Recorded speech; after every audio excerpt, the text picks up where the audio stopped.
হযরত মুসা আলাইহিস সালাম বলেন, ফেরাউনের জেলের ভয় আমি করি না, আমাকে জেলের ভয় দেখায়া লাভ নাই, আমি আল্লাহ পাকের পয়গম্বর হযরত মুসা আলাইহিস সালাম। ফেরাউনের দলবল আছে, লোক লস্কর আছে, তার অস্ত্রের অভাব নাই। আল্লাহ রাব্বুল আলামিন মুসা আলাইহিস সালামের কাছে একটা অস্ত্র দিয়া দিলেন। দিছিলেন কিনা আল্লাহ পাক হযরত মুসা কে বলেছেন, ওয়া মা তিলকা বিয়ামিনিকা ইয়া মুসা। মুসা রে, তোমার হাতে ওটা কি? মুসা আলাইহিস সালাম বললেন, এটা লাঠি। আল্লাহ পাক বললেন, ফেলে দাও লাঠি। লাঠি ফালায় দিলেন। কি হয়ে গেল? হিয়া হাইয়াতুন তাসআ। লাঠি হয়ে গেল। এখন লাঠি পড়ে সাপ হয়ে গেল। সাপ দেখে নবী, ওলি হোক, সাহাবী হোক আর আলেম হোক, সাপ দেখলে ভয় করে না মানুষের? মুসা আলাইহিস সালাম ভয় পেয়েছে। আল্লাহ রাব্বুল আলামিন হযরত মুসাকে শোনায় দিলেন, খুযহা ওয়া লা তাখাফ সানুঈদুহা সিরাতাহাল উলা। খুব ধরো, লা তাখাফ, ভয় পেও না। আল্লাহ বলছেন ধরো, ভয় পেও না। ধরার সঙ্গে সঙ্গে স্বাভাবিক অবস্থায় ফিরে আসবে, আবার লাঠি হয়ে যাবে। এখন আল্লাহ বলছেন ধরো। মুসা আলাইহিস সালাম কি ভয় পাওয়া উচিত হবে? মুসা আলাইহিস সালাম কি ভয় পাইছিলেন? কারণ হচ্ছে এই দুশমনের শক্তিটা খুব বড়ই দেখা যায়, মনে হয় যেন অনেক বড়, কি জানি কি। আল্লাহ পাক বলছেন, ইন্না কাইদাশ শয়তানে কানা দাঈফা। শয়তানের চক্রান্ত যতই তুমি মনে করো অনেক ষড়যন্ত্রের জাল বিস্তার হয়ে আছে, আল্লাহ কয় কিছুই না, দাঈফা, অত্যন্ত দুর্বল। আল্লাহ পাক বললেন ধরো। মুসা আলাইহিস সালাম সাপ ধরলেন, সঙ্গে সঙ্গে লাঠি হয়ে গেল। ফেরাউন বরদাস্ত করলো না। রাষ্ট্রশক্তির পক্ষ থেকে আক্রমণ শুরু হলো। অপরাধ কি? মুসা আলাইহিস সালামের অপরাধ কি অপরাধ? মাশাআল্লাহ, বুঝতে পেরেছেন। অপরাধ হচ্ছে তিনি বলেছেন লা ইলাহা, জোরে বলেন লা ইলাহা ইল্লাল্লাহ। এই মুসা কিয়ামতের দিন আল্লাহর আরশে আজিমের পিলার ধরে কাঁদবেন আর আল্লাহকে বলেন, আল্লাহ লা আসআলুকা উম্মতি। আল্লাহ কিয়ামতের দিনে তোমার কাছে আমার উম্মত চাই না, আমার মাকে চাই না, আমার বাবাকে চাই না, আমার সন্তানকে চাই না, আমার স্ত্রীকে চাই না, আমার আত্মীয় স্বজন চাই না। আসআলুকা নাফসি নাফসি নাফসি। আল্লাহ কিয়ামতের দিনে তোমার কাছে আমাকে বাঁচাও, আমাকে বাঁচাও।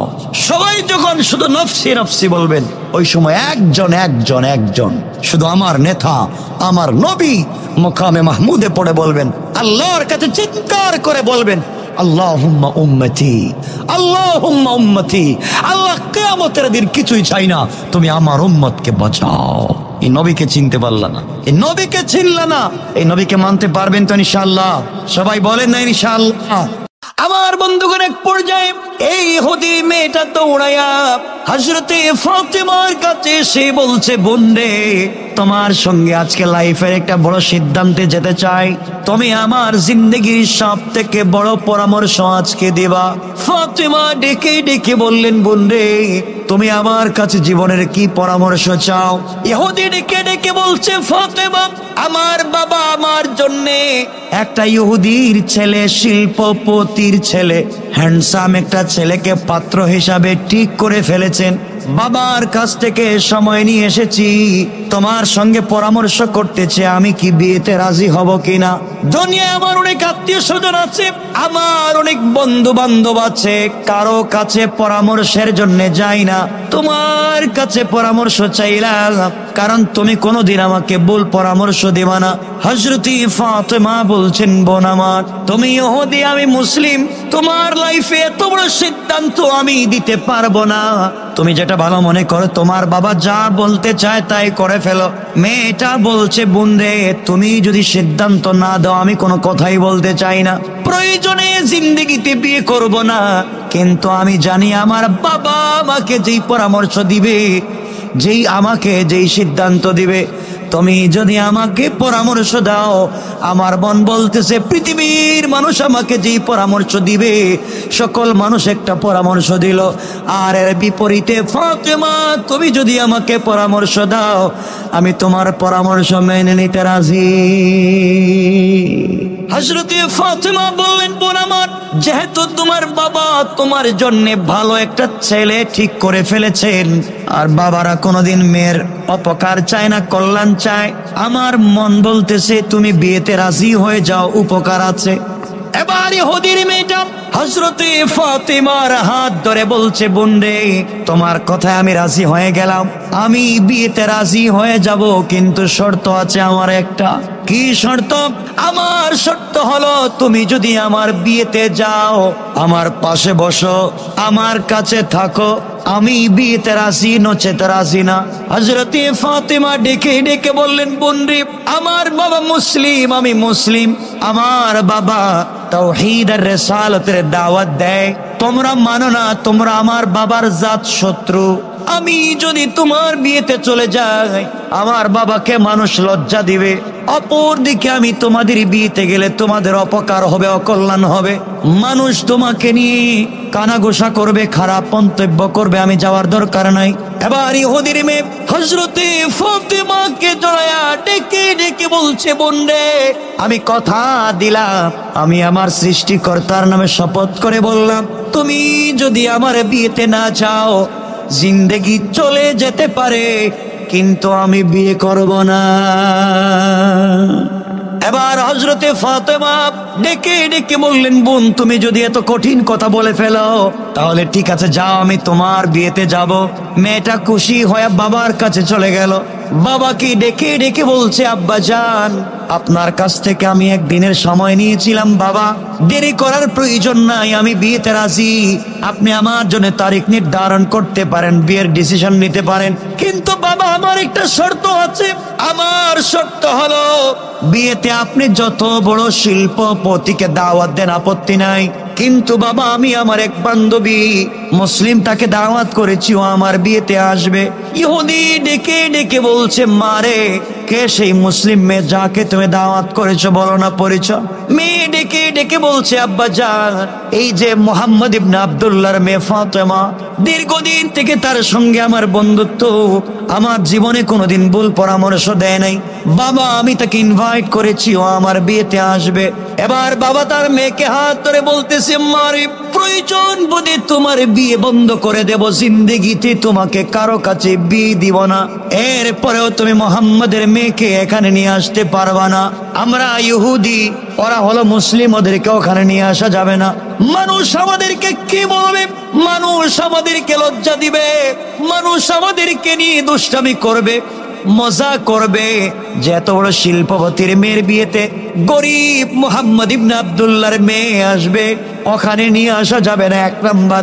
2 নাম্বার হলো, মারে, আমাদের টাকা আছে, পয়সা আছে, আমরা তো ভালো সোসাইটিতে বসবাস করি, তোমার বিয়েতে যারা আসবে সবাই দামি কাপড় পরে আসবে, দামি অলংকার, জুয়েলারি, অর্নামেন্টস ইউজ করে আসবে, আর মুহাম্মদ ইবনে আব্দুল্লাহর মেয়ে, যার ঘরে 3 বেলার 1 বেলার খাবার থাকে না, ও তো ছেঁড়া কাপড় পরে আসবে, এই জন্যে তাকে বিয়েতে দাওয়াত করা যাবে না। এবার মেয়ে ডেকে ডেকে বলছে, আব্বা জান, আপনার কথা শেষ আমি বুঝতে পেরেছি, আপনি আমার বান্ধবীকে বিয়েতে আসতে দিবেন না বাবা। তাহলে আমার ফাইনাল ডিসিশন আপনি শোনেন, আপনি যদি আমার বান্ধবীকে বিয়েতে আসতে বাধা দেন, বাবা আপনি মেরে ফেলতে পারেন, আমি মরে যেতে পারি, কিন্তু জীবনে বেঁচে থাকতে কোনো ছেলেকে বিয়ে করব না। ইহুদি বিপদে পড়ে গেলাম, একটা মাত্র আমার মেয়ে, বিয়ের দিন তারিখ ঠিক করে ফেলেছি, এখন যদি বিয়ে না হয় মানুষ আমাকে নিয়ে তো মজা করবে, মানুষ আমাকে নিয়ে তামসা করবে, কিন্তু বিয়েতে রাজি হব কেমনে? কেমনে বিয়ে করাই? মেয়ে তো ফাতেমাকে নিয়ে আসতে চায়। বাবা একটা কঠিন শর্ত দিলাম।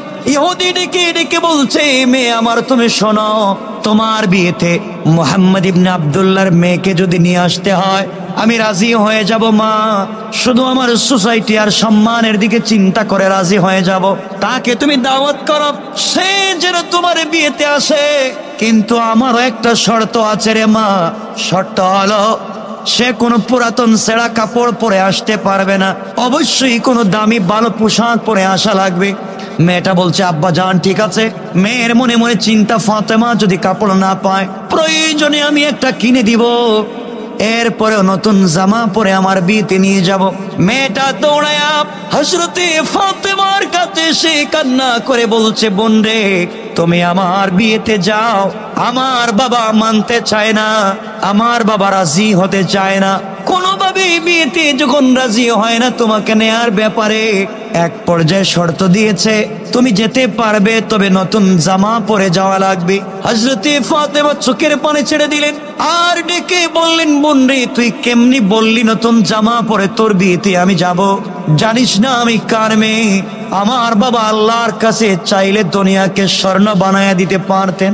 আমার বাবা চাইলে আমার ঘরটাকে ডায়মন্ড দিয়ে বানায়া দিতে পারতেন, কিন্তু আল্লাহর কাছে বলেছেন, আল্লাহ তাআলা দুনিয়ার জমিনে গরিবী হালত কষ্ট করে করে জিন্দেগি কাটায়া দিতে চাই, কিন্তু ইন্তেকালের পরে একটা মিনিটের জন্য তোমাকে যেন না হারাইয়া যায়। আমার বোন, যেই ঘরে 3 বেলার 1 বেলার খাবার থাকে না, যার পরনে কোনোদিন নতুন জামা পরা হয় নাই, আমি কোথায় ড্রেস পাবো আর তোমার বিয়েতে যাব? আমার মুসলমান বন্ধুগণ, হযরতে ফাতেমা বলছেন, বোন রে, এমন দিনও চলে যায় আমাদের ঘরের চুলায় আগুন জ্বলে না, শুকনা খেজুর খেয়ে রাত দিন কাটাইয়া দেই, তুমি আমাকে বলছো নতুন জামার জন্যে? ইহুদির মেয়ে ডেকে ডেকে বলছে, ফাতেমা, আমি যদিও তোমাদের ধর্মে বিশ্বাস করি না, কিন্তু আমি দেখেছি তুমি তোমার যে সৃষ্টিকর্তা আল্লাহকে বিশ্বাস করো। আমার বিশ্বাস, তুমি যদি তোমার আল্লাহর কাছে চেয়ে যাও, কিছু চেয়ে ফেলো, তোমার আল্লাহ অবশ্যই তোমার হাতকে ফিরাইয়া দিবে না। আমার বোন, আমি দেখেছি তুমি সারা রাত্র যে আল্লাহর জন্য কান্না করে কাটাইয়া দাও, এই আল্লাহর কাছে যদি তুমি কিছু চাও, আমার মন বলতেছি আল্লাহ তোমাকে ফিরাইয়া দিবে না। ফাতেমা আবেগী হয়ে গেলেন, আবেগী হয়ে এক পর্যায়ে বলে ফেললেন, বোন রে, ইনশাআল্লাহ কথা দিলাম আমি তোমার বিয়েতে যাব এবং পৃথিবীর সব থেকে দামি কাপড় পরে যাব। কোন সুবহানাল্লাহ। ঘরে কোনো কাপড় আছে? কথা কয় না কেন? টাকা পয়সা আছে? বলে ফেলছি ইনশাআল্লাহ যাবো। আমার বন্ধুগণ, মেয়েটা চলে গিয়েছে, তার বাবার কাছে গিয়ে বলছে, আব্বা জান, ফাতেমাকে বলেছি ও কিন্তু আমার বিয়েতে আসবে এবং কথা দিয়েছে পৃথিবীর সব থেকে দামি কাপড় পরে আসবে, নচেত আসবে না। ইহুদি মনে মনে ভাবতে লাগলো, ঠিক আছে, তাইলে ও কাপড় পাবে না, তোমার বিয়েতেও আসতে পারবে না। এদিকে বিয়ের দিন শুরু হয়ে গেল, আগামীকালকে বিয়ে। সংক্ষেপ করে বলছি রে মুসলমান, ঈশার পরে ফাতেমা চিন্তা করলেন আগামীকালকে বিয়ে, এখন পর্যন্ত কাপড়ের কোনো ব্যবস্থা হয় নাই, আমি তো ওয়াদা করেছি বিয়েতে যাব, কিন্তু কেমনে যে কাপড় যে নাই। আল্লাহ বলে দিয়েছেন, গোলাম রে, কোনো বিপদে পড়ে গেলে কিছু সাহায্যের যদি প্রয়োজন হয়, ধৈর্য ধারণ করবা আর সালাত পড়বা। ধৈর্য ধারণ করে নামাজের সিজদায় গিয়ে যদি আমি আল্লাহকে বলো, গোলাম তোর দিল যদি পরিষ্কার হয় রে গোলাম, চাইতে দেরি হবে, আমি আল্লাহর পক্ষ থেকে সাহায্য আসতে দেরি হবে না। হযরতে ফাতেমা গভীর রজনীতে জায়নামাজ বিছায়া আল্লাহকে ডাক দিয়া বলছেন, আল্লাহ তাআলা, আমি সারাদিন টেনশনে থাকি, দিন শেষ হয় না কেন, দিন শেষ হয় না কেন, রাত্র হয়ে গেলে তোমার সঙ্গে একা একা কথা বলতে চাই আল্লাহ। দুনিয়ার জমিনে কেউ জানে না তোমার সঙ্গে আমার কেমন সম্পর্ক। সারাদিন না কে রোজা রাখি, রাত্র বেলা ঘরে কোনোদিন খাবার থাকে না, এরপরেও গভীর রজনীতে সিজদায় পড়ে যখন আমি যাই তোমার কাছে কিছু চাই, নামাজের ভিতরে আমি ফাতেমা যখন সূরা ফাতিহা তেলাওয়াত করি, ওগো মুনিব, ওগো আল্লাহ, তুমি তো আমার প্রত্যেকটা আয়াতের সঙ্গে এমন সুন্দর করে তুমি জবাব দাও যেন তোমার কণ্ঠের আওয়াজ আমি ফাতেমা আমার কানে শুনি। আয় আল্লাহ তাআলা, এই জন্যে আমি তোমার প্রেমে তো পাগল হয়ে আছি। দিন হয়ে গেলে চিন্তা করে রাত্র আসে না কেন, যত তাড়াতাড়ি রাত্র আসবে তত তাড়াতাড়ি তোমার সঙ্গে কথা বলবো। আয় আল্লাহ তাআলা, তোমার সঙ্গে আমার দীর্ঘদিনের সম্পর্ক প্রতিদিন তুমি আমাকে বলো তোমার কাছে কিছু চাওয়ার জন্যে।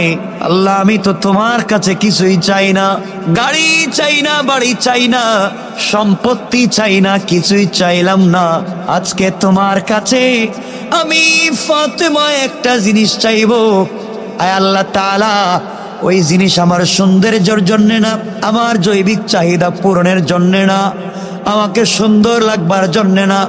আয় আল্লাহ, তোমার কাছে একটা জিনিস চাইবো, ওই জিনিস তুমি আমাকে দিবা। আমার বাবা দ্বীনের দাওয়াত নিয়ে পাবলিকের কাছে যায়, কালিমার দাওয়াত নিয়ে বাহিরে যায়, কিন্তু আমি দ্বীনের দাওয়াত নিয়ে যেতে পারি না মেয়ে হওয়ার কারণে। বাবার সঙ্গে কালিমার দাওয়াতে বাহিরে যেতে পারি না। আজ আমি তোমার কাছে একটা কাপড়ের আবদার করলাম, তুমি আমাকে একটা কাপড় দেবা। আগামী কালকে ইহুদির মেয়ের বিয়েতে যাব। এই কাপড় আমার সৌন্দর্যের জন্যে না, আমার চাহিদা পূরণের জন্যে না, আমার জৈবিক চাহিদার জন্যে না।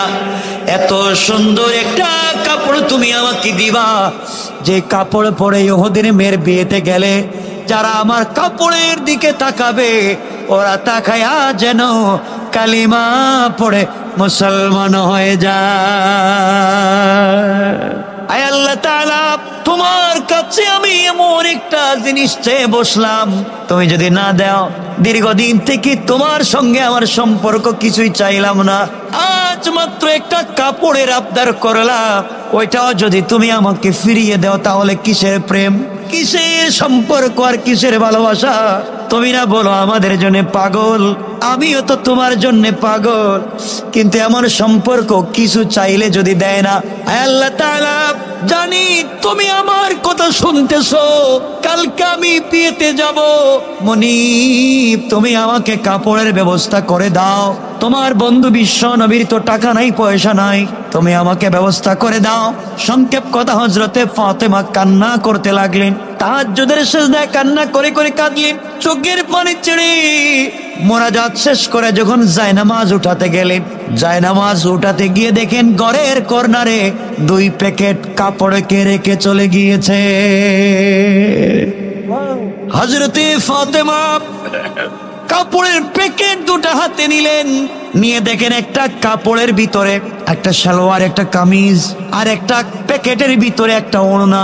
3টা কাপড় হাতে নিলেন, আশ্চর্য হয়ে গেলেন, ঘরের ভিতরে কাউকে আসতে দেখলাম না।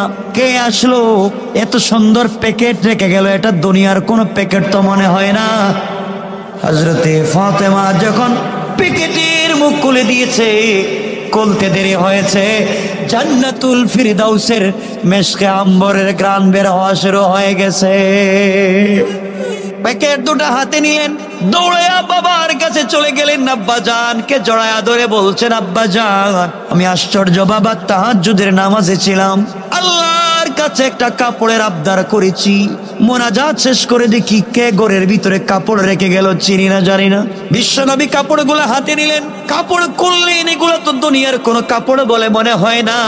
জিবরিল আমিন হাজির হয়ে গেলেন, আমার নবীকে কানে কানে বলে দিয়েছে, পয়গম্বরে আরবি আপনি জানেন না আপনার মেয়েটা আল্লাহর সঙ্গে কেমন সম্পর্ক করেছে, আজকে আল্লাহর কাছে একটা কাপড়ের আবদার করেছে, আল্লাহ খুশি হয়ে ভালোবেসে জান্নাতুল ফিরদাউস থেকে আমার মাধ্যমে কাপড় পৌঁছায়া দিয়েছে।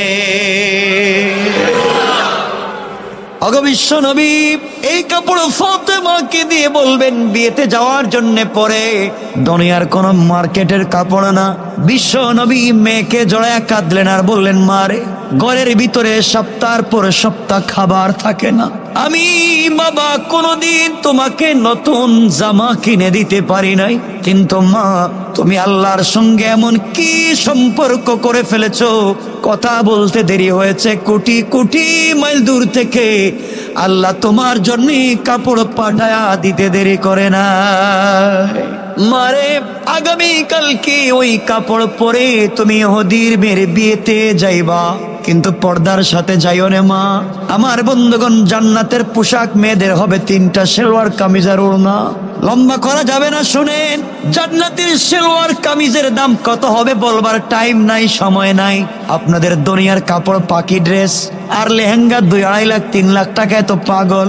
দুনিয়ায় যদি আমার মায়েরা আমার বোনেরা পর্দা করতে পারে, বাবার খিদমত মায়ের খিদমত স্বামীর খিদমত করতে পারে, সতীত্বের হেফাজত করতে পারে, স্বামীর আমানত রক্ষা করতে পারে, আল্লাহ বলেছেন বান্দির দৌল জান্নাতে আসলে তোমাদেরকে আমি একটা ওড়না দিব ইউজ করার জন্য, মাথায় দেওয়ার জন্য। এই ওড়নার দাম কত হবে আপনি বলার মতো সময় নাই, টাইম নাই, কিন্তু ওড়নার মধ্যে যে গ্লাস লাগানো থাকবে, পুঁতি লাগানো থাকবে, পাথর লাগানো থাকবে, এক একটা ওড়নায় যতগুলা পাথর থাকবে, একটা পাথরের দাম শুনেন। আল্লাহ বলছেন গোলামের দল, একটা পাল্লার মধ্যে তুমি এক সাইডে পৃথিবীর সকল জমি উঠাইয়া দাও, হবে না।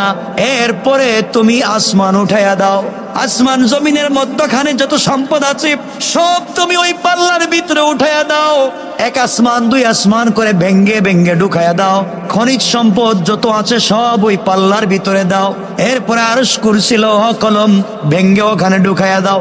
জান্নাত আর জাহান্নাম এনে ওই পাল্লার ভিতরে উঠাইয়া দাও।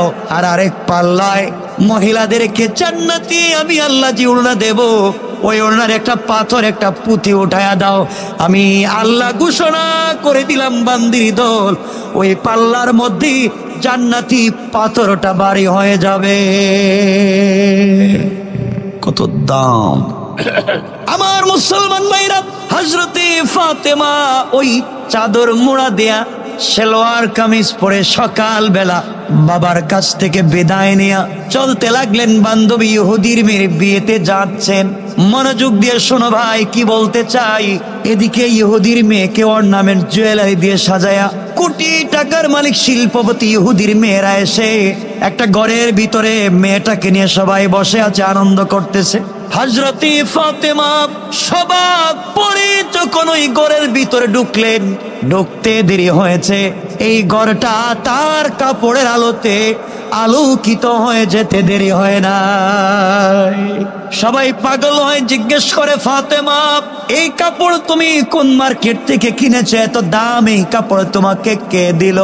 তোমার তো বাবার টাকা নাই, পয়সা নাই, কে তো দামি কাপড় তোমাকে দিল? মনোযোগ দিয়ে শোনেন, আল্লাহর সঙ্গে বন্ধুত্ব করেন। সবাই ডেকে ডেকে বলছে, ফাতেমা রে। এবার ফাতেমা বললেন, কাপড়টা কিনে নিয়ে এসেছি। কোন মার্কেট থেকে কিনেছো? মহিলারা ধরে ফেলেছে। ফাতেমা বলো, প্রয়োজনে বাবার সম্পত্তি বিক্রি করব, স্বামীর সম্পত্তি, ভাইয়ের সম্পত্তি বিক্রি করব, এরপরেও তো এমন একটা কাপড় চাই। এবার ফাতেমা বলছেন, বোনেরা শোনো, তোমরা স্বামী বাবার ভাই কেন, গোটা দুনিয়া যদি বিক্রি করে ফেলো, এরপরেও আমি ফাতেমার পরনে যে ওড়না রয়েছে ওই ওড়নার পাথরের দাম হবে না। মহিলারা তো জালাস করে, কি বলতেছিস, এত দামি কাপড় কোন মার্কেট থেকে কিনেছি? এবার হযরতে ফাতেমা ডেকে ডেকে বলছেন, বোনেরা শোনো, আমি যে মার্কেট থেকে কাপড় কিনেছি, যে দোকান থেকে কাপড় কিনেছি, এই দোকান তোমরা চিনবা না, ওই মার্কেটও তোমরা চিনবা না। যে রাস্তা দিয়া ওই মার্কেটে যাওয়া যায় তোমরা ওই রাস্তাও চিনবা না। মেয়েরা ডেকে ডেকে বলছে, ফাতেমা পৃথিবীর কোন মার্কেট আমরা চিনি না? সব মার্কেটই তো আমরা চিনি। আর বাংলাদেশের মা বোনেরা শুধু মার্কেট চিনে না, মার্কেটের ম্যানেজারের নাম্বারও থাকে, ঠিক না? এটা ভালো বুঝেন না, এদিকে কথা বলবো না আজকে। দেখবেন ওয়াইফ আর হাজবেন্ড মার্কেটে যায়, মার্কেটে গেলে একটা বাচ্চা ওইটা স্বামীর কোলে দিয়ে রেখে দেয়, স্বামীটা হ্যাঁ হ্যাঁ হ্যাঁ করতেছে, বউ একবারে প্যান্ট শার্ট পরা এবারে দারোগার মতো হাঁটতেছে রাস্তা দিয়ে। মার্কেটে গিয়ে এই ম্যানেজার, সালাম আলাইকুম, কোন কালারের কাপড় আপনার কাছে আছে আমাকে একটু দেন। স্বামী মনে মনে করে, জিন্দিগিতে তো আমার সালাম দেয় নাই, দোকানে গিয়ে ম্যানেজারকে সালাম দেয়, এমন আছে না নাই? আরে কথা বলতে কি লজ্জা হচ্ছে আপনাদের? আপনাদের এলাকার কথা বলতেছেন, আপনাদের এলাকা খুব ভালো, মাশাআল্লাহ খুব ভালো। আমার বন্ধুগণ, হযরতে ফাতেমা বলছেন, তোমরা মার্কেট চিনবা না, দোকানও চিনবা না, রাস্তাও চিনো না। মহিলারা বলে, কি বলো, কোন মার্কেট আমরা চিনি না? আমরা তো সব মার্কেট চিনি, নিউ মার্কেট থেকে লাগিয়ে যত মার্কেট আছে সব তো চিনি। কি বলছো তুমি? হযরতে ফাতেমা বলছেন, বোন যাই বলো, এই যে মার্কেট চিনবা না। মহিলারা বলছে, ফাতেমা বলো তুমি এই রাস্তার মার্কেটের নাম বলো। এবার হযরতে ফাতেমা বলছেন, বোনেরা শোনো, আমি কি তোমাদেরকে মার্কেটের নাম বলবো? মহিলারা বলছে, মার্কেটের নাম বলো। ফাতেমা বলছেন, তাহলে শোনো, আমি যে দোকান থেকে কাপড় নিয়ে এসেছি ওই দোকানের নাম জান্নাতুল ফিরদাউস, মার্কেটের নাম জান্নাত। আর যে রাস্তা দিয়া মার্কেটে গিয়েছি, ওই রাস্তার নাম আমার আলোচ্য আয়াত, ইহদিনাস সিরাতাল মুস্তাকিম। আল্লাহু আকবার। ও মহিলারা, সিরাতে মুস্তাকিম নামক রাস্তা দিয়া হেঁটে গিয়া জান্নাত নামক মার্কেটের ভিতরে ঢুকলে জান্নাতুল ফিরদাউস নামক যে দোকান আছে, ওই দোকানে যদি যেতে পারো, আমার চাইতে আরো দামি দামি কাপড় পাইবা। সুবহানাল্লাহ, জোরে আওয়াজ করে বলেন। মহিলারা বলছে, ফাতেমা এটা কোন মার্কেটের নাম কইলে? জিন্দেগিতে নামই শুনি নাই, মার্কেটের নাম শুনি নাই, দোকানের নাম শুনি নাই, রাস্তার নামে শুনি নাই, এটা কোন জায়গায় পাওয়া যায়? এবার হযরতে ফাতেমা বললেন, বোনেরা শোনো, ওই দোকানে যে কেউ ঢুকতে পারে না, ভিআইপি লোক ছাড়া কেউ যেতে পারে না, ওই মার্কেটেও কেউ ঢুকবার পারমিশন নাই, ওই রাস্তা দিয়ে কেউ যেতে পারে না, রাস্তায় ব্যারিকেড দিয়ে রেখে দেওয়া হয়েছে, কেউ যাবে না। যেতে হলে স্মার্ট কার্ড লাগবে, আইডি কার্ড লাগবে। তোমার আইডেন্টি ক্রাইসিস, তোমার তো কোনো পরিচয় নাই, এই জন্য যেতে পারবা না। একটা অরিজিনাল পরিচয় লাগবে, আইডি কার্ড লাগবে, স্মার্ট কার্ড লাগবে, পিন নাম্বার লাগবে। ওই স্মার্ট কার্ডে একটা পিন নাম্বার আছে, ওই পিন নাম্বার যদি মনে রাখতে পারো, ওই পিন নাম্বার যদি মনে রাখতে পারো, মুখস্থ করতে পারো, তাহলে কার্ড পাইবা। কার্ড পাইলে রাস্তা পাইবা, রাস্তা পাইলে জান্নাত নামক মার্কেট পাইবা, জান্নাত নামক মার্কেট পাইলে জান্নাতুল ফিরদাউস নামক দোকান পাইবা। মহিলারা আবার বলে, ফাতেমা বলো ওই স্মার্ট কার্ডের নাম কি? ফাতেমা বললেন, স্মার্ট কার্ড যে কোম্পানি দিয়েছে, কোম্পানির নাম ইসলাম, স্মার্ট কার্ডের নাম আল কোরআন, আর পিন নাম্বার হচ্ছে লা ইলাহা ইল্লাল্লাহ মুহাম্মাদুর রাসূলুল্লাহ। ও বোনেরা, এই লা ইলাহা ইল্লাল্লাহ নামক যে গোপন পিন নাম্বার আছে, কলবের ভিতর অন্তরে যদি জায়গা দিতে পারো, ইসলাম নামক এই কোম্পানি থেকে যদি তোমরা আল কোরআন নামক স্মার্ট কার্ড বুকে ধারণ করতে পারো, এই পরিচয় নিয়ে যদি রাস্তা দিয়ে চলো, গেলেই সামনে তোমার ভিতরে ইসলাম আছে, কোরআন আছে, পিন নাম্বার আছে, দেখালেই তোমাকে সিরাতে মুস্তাকিমের রাস্তা দেখায় দিবে। ওই রাস্তায় চললে, সামনে গেলে জান্নাত নামক মার্কেট পাইবা, ওই মার্কেটে ঢুকলে জান্নাতুল ফিরদাউস নামক দোকান পাইবা। মহিলারা বলে, ফাতেমা পাইতে হলে কি করা লাগবে? পাইতে হলে একটাই পথ, এই কালিমা কলবের ভিতরে জায়গা দেওয়া লাগবে। মহিলারা বলছে, আর কিছুই চাই না। ফাতেমা তুমি হাত বাড়াইয়া দাও, এই মুহূর্তে আমরা সকলেই কালিমা পড়ে মুসলমান হয়ে গেলাম। অনেকদিন আগে একজন বাদশাহ, ওনার ছেলের বউ ঘর থেকে বের হয়ে রাস্তা দিয়ে হেঁটে যাচ্ছে। একজন ফকির ভিখারি, কাপড় ছেঁড়া, মুখে দাড়ি, আল্লাহওয়ালা, তাহাজ্জুদওয়ালা বুজুর্গ রাস্তা দিয়ে হেঁটে যাচ্ছে। আসার পথে কাদামাটি ছিল রাস্তায়, পা পিছলে কিছু কাদা গিয়ে পড়ে গিয়েছে বাদশার ছেলের বউয়ের শরীরে। বেচারি তো চেঁচামেচি শুরু করছে, চিৎকার শুরু করছে। চিৎকার করবার কারণে এই মুরব্বী ভিখারি বলতেছেন, মা আমি দেখিনি, আমি তো পড়ে গিয়েছি, আর পড়ে যাওয়ার কারণে পা পিছলে হয়তো আপনার শরীরে পড়ে গিয়েছে কাদা, আমাকে মাফ করে দিয়ে। কিন্তু কে শুনে কার কথা? আমার বন্ধুগণ, কে শুনে কার কথা? স্ত্রীর চেঁচামেচি শুনে ওই স্ত্রীর স্বামী এসে কোনো কথা নাই, বার্তা নাই, এই বৃদ্ধ লোকটাকে আচ্ছা মতো নাক মুখ দিয়ে থাপ্পড় শুরু করছে। তুমি কেন দেখো নাই? আসলে তো বেচারা তো মুরব্বী মানুষ, পা পিছলে পড়ে গিয়েছে, থাপ্পড় দিয়েছে। মুরব্বী কিছু বলতে পারে নাই, চোখের পানি ছেড়ে দিয়েছে, 3 দিন খায় নাই, হাতটা উপর দিকে উঠে বলছে, বন্ধু আমি তো মসজিদে যেতে চাইছিলাম, আমি তো তোমার কদমে সেজদা করতে যাওয়ার পথে ভুলে পা পিছলে আমি পড়ে গিয়েছি, এজন্য আমাকে মারলো। স্ত্রীকে তার স্বামী ভালোবাসে, এই ভালোবাসার প্রতিদান দিতে সে তাকে তার সামনে সে আমাকে মারলো। তুমি কি আমাকে ভালোবাসো? ভালোবাসলে ভালোবাসার প্রতিদান দেখতে চায়। এই কথা বলার 1 মিনিট পরেই এই মেয়েটার স্বামী হঠাৎ করে পড়ে মারা গেল। বাদশা বের হয়ে দেখলেন ঘটনা তো খারাপ, আমার ছেলের বউ কাদামাটিতে ভরা, আমার ছেলে মরে পড়ে আছে, একজন ভিখারি দাঁড়িয়ে আছে, ব্যাপারটা কি? ভিখারি বলছে, দেখেন আপনার ছেলের বউকে আপনার ছেলে বড় ভালোবাসে, ভালোবাসার প্রতিদান দিতে আমাকে মারছে। আমারও একজন বন্ধু আছেন আমাকে ভালোবাসে, এই ভালোবাসার প্রতিদান দিতে গিয়া যে জান দিয়েছিল সেটা ফিরিয়ে নিয়ে গিয়েছে, সে যে জীবন দিয়েছিল সেটা ফিরিয়ে নিয়ে গিয়েছে। কিছু করার আছে কারো? কথা বলেন। এই জন্য আমার মুসলমান বন্ধুগণ গভীর মনোযোগ, এই দুনিয়ার জমিনে সবাইকে ইন্তেকাল করা লাগবে, কবরে যাওয়া লাগবে। কি নিয়ে আপনি কবরে যাবেন? কি নিয়ে আপনি আল্লাহর সামনে দাঁড়াবেন? আল্লাহ রব্বুল ইজ্জত ওয়াল জালাল ঘোষণা করেছেন, গোলাম রে, দুনিয়ার জমিনে যত অপরাধ করিস না কেন, যত গুনার কাজ করিস না কেন, তুই যখন ভুল বুঝতে পেরে আমি আল্লাহ তোকে যদি দীর্ঘ হায়াত দিই, গোটা জিন্দেগি অপরাধ করে বেড়াস, ইন্তেকালের কয়েক মিনিট আগে, কয়েক মুহূর্ত আগে আমি আল্লাহর কাছে হাত উঠায়া জিন্দেগির গুনার জন্যে গোলাম তুই যদি মাফ চাস, আমি আল্লাহ কথা দিলাম রে গোলাম, কথা দিলাম, তোমার গোটা জিন্দেগির গুনাহগুলোকে মাফ করে আমি আল্লাহ জান্নাতি বলে ফয়সালা করে দিতে আমি আল্লাহর এক মিনিটও দেরি হবে না। আমার বন্ধুগণ, সে আল্লাহকে চিনেন? আমি বলতে চাই সবাইকে ইন্তেকাল করা লাগবে, কবরে যাওয়া লাগবে। আপনি কি নিয়ে কবরে যাবেন? আপনাকে কিছু বললেই আপনি বলেন ব্যস্ত, মসজিদে আসেন আপনি ব্যস্ত, নামাজের কথা বললে আপনি ব্যস্ত, দ্বীনের কথা শুনেন আপনি ব্যস্ত, যখনই ইসলামের কথা বলা যায় আপনি ব্যস্ত। আল্লাহর গোলাম আপনাদেরকে বলছে শোনেন, আপনি যতটুকুন ব্যস্ত নিজেকে বলেন, আল্লাহ রব্বুল ইজ্জত ওয়াল জালাল বলেছেন, গোলাম রে, তুই যতটুকুন ব্যস্ত তোর চাইতে কোটি গুণ ব্যস্ত আজরাইল তোমাকে নিয়ে আজরাইল আরো বেশি ব্যস্ত। আপনি জানেন না কখন জানি আপনার কাছে আজরাইল চলে আসে, রোহটা বের করে নিয়ে চলে যায়।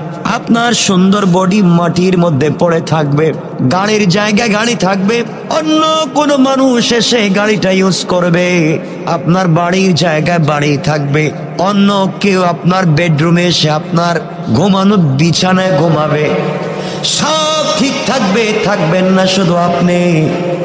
আপনি যে কবরে যাচ্ছেন, ওই কবরের ভিতরে আপনি যদি ভালো থাকতে চান, শান্তিতে থাকতে চান, আল্লাহ এবং তার রাসূলের পথ ছাড়া বিকল্প কোন রাস্তা নাই। আমার বন্ধুগণ, এই দুনিয়ার জমিনে আমরা বিশ্ব নবীকে ঠিক মতো ভালোবাসতে পারলাম না। যুবক, তোমাকে বলছে, তোমাকে কিছু বললেই তুমি বলো ব্যস্ত।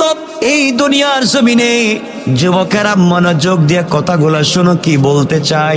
যে যার সঙ্গে প্রেম করে সে তার সঙ্গে একাকিত্বে নিবৃত্তে অন্ধকারে কথা বলতে চায়।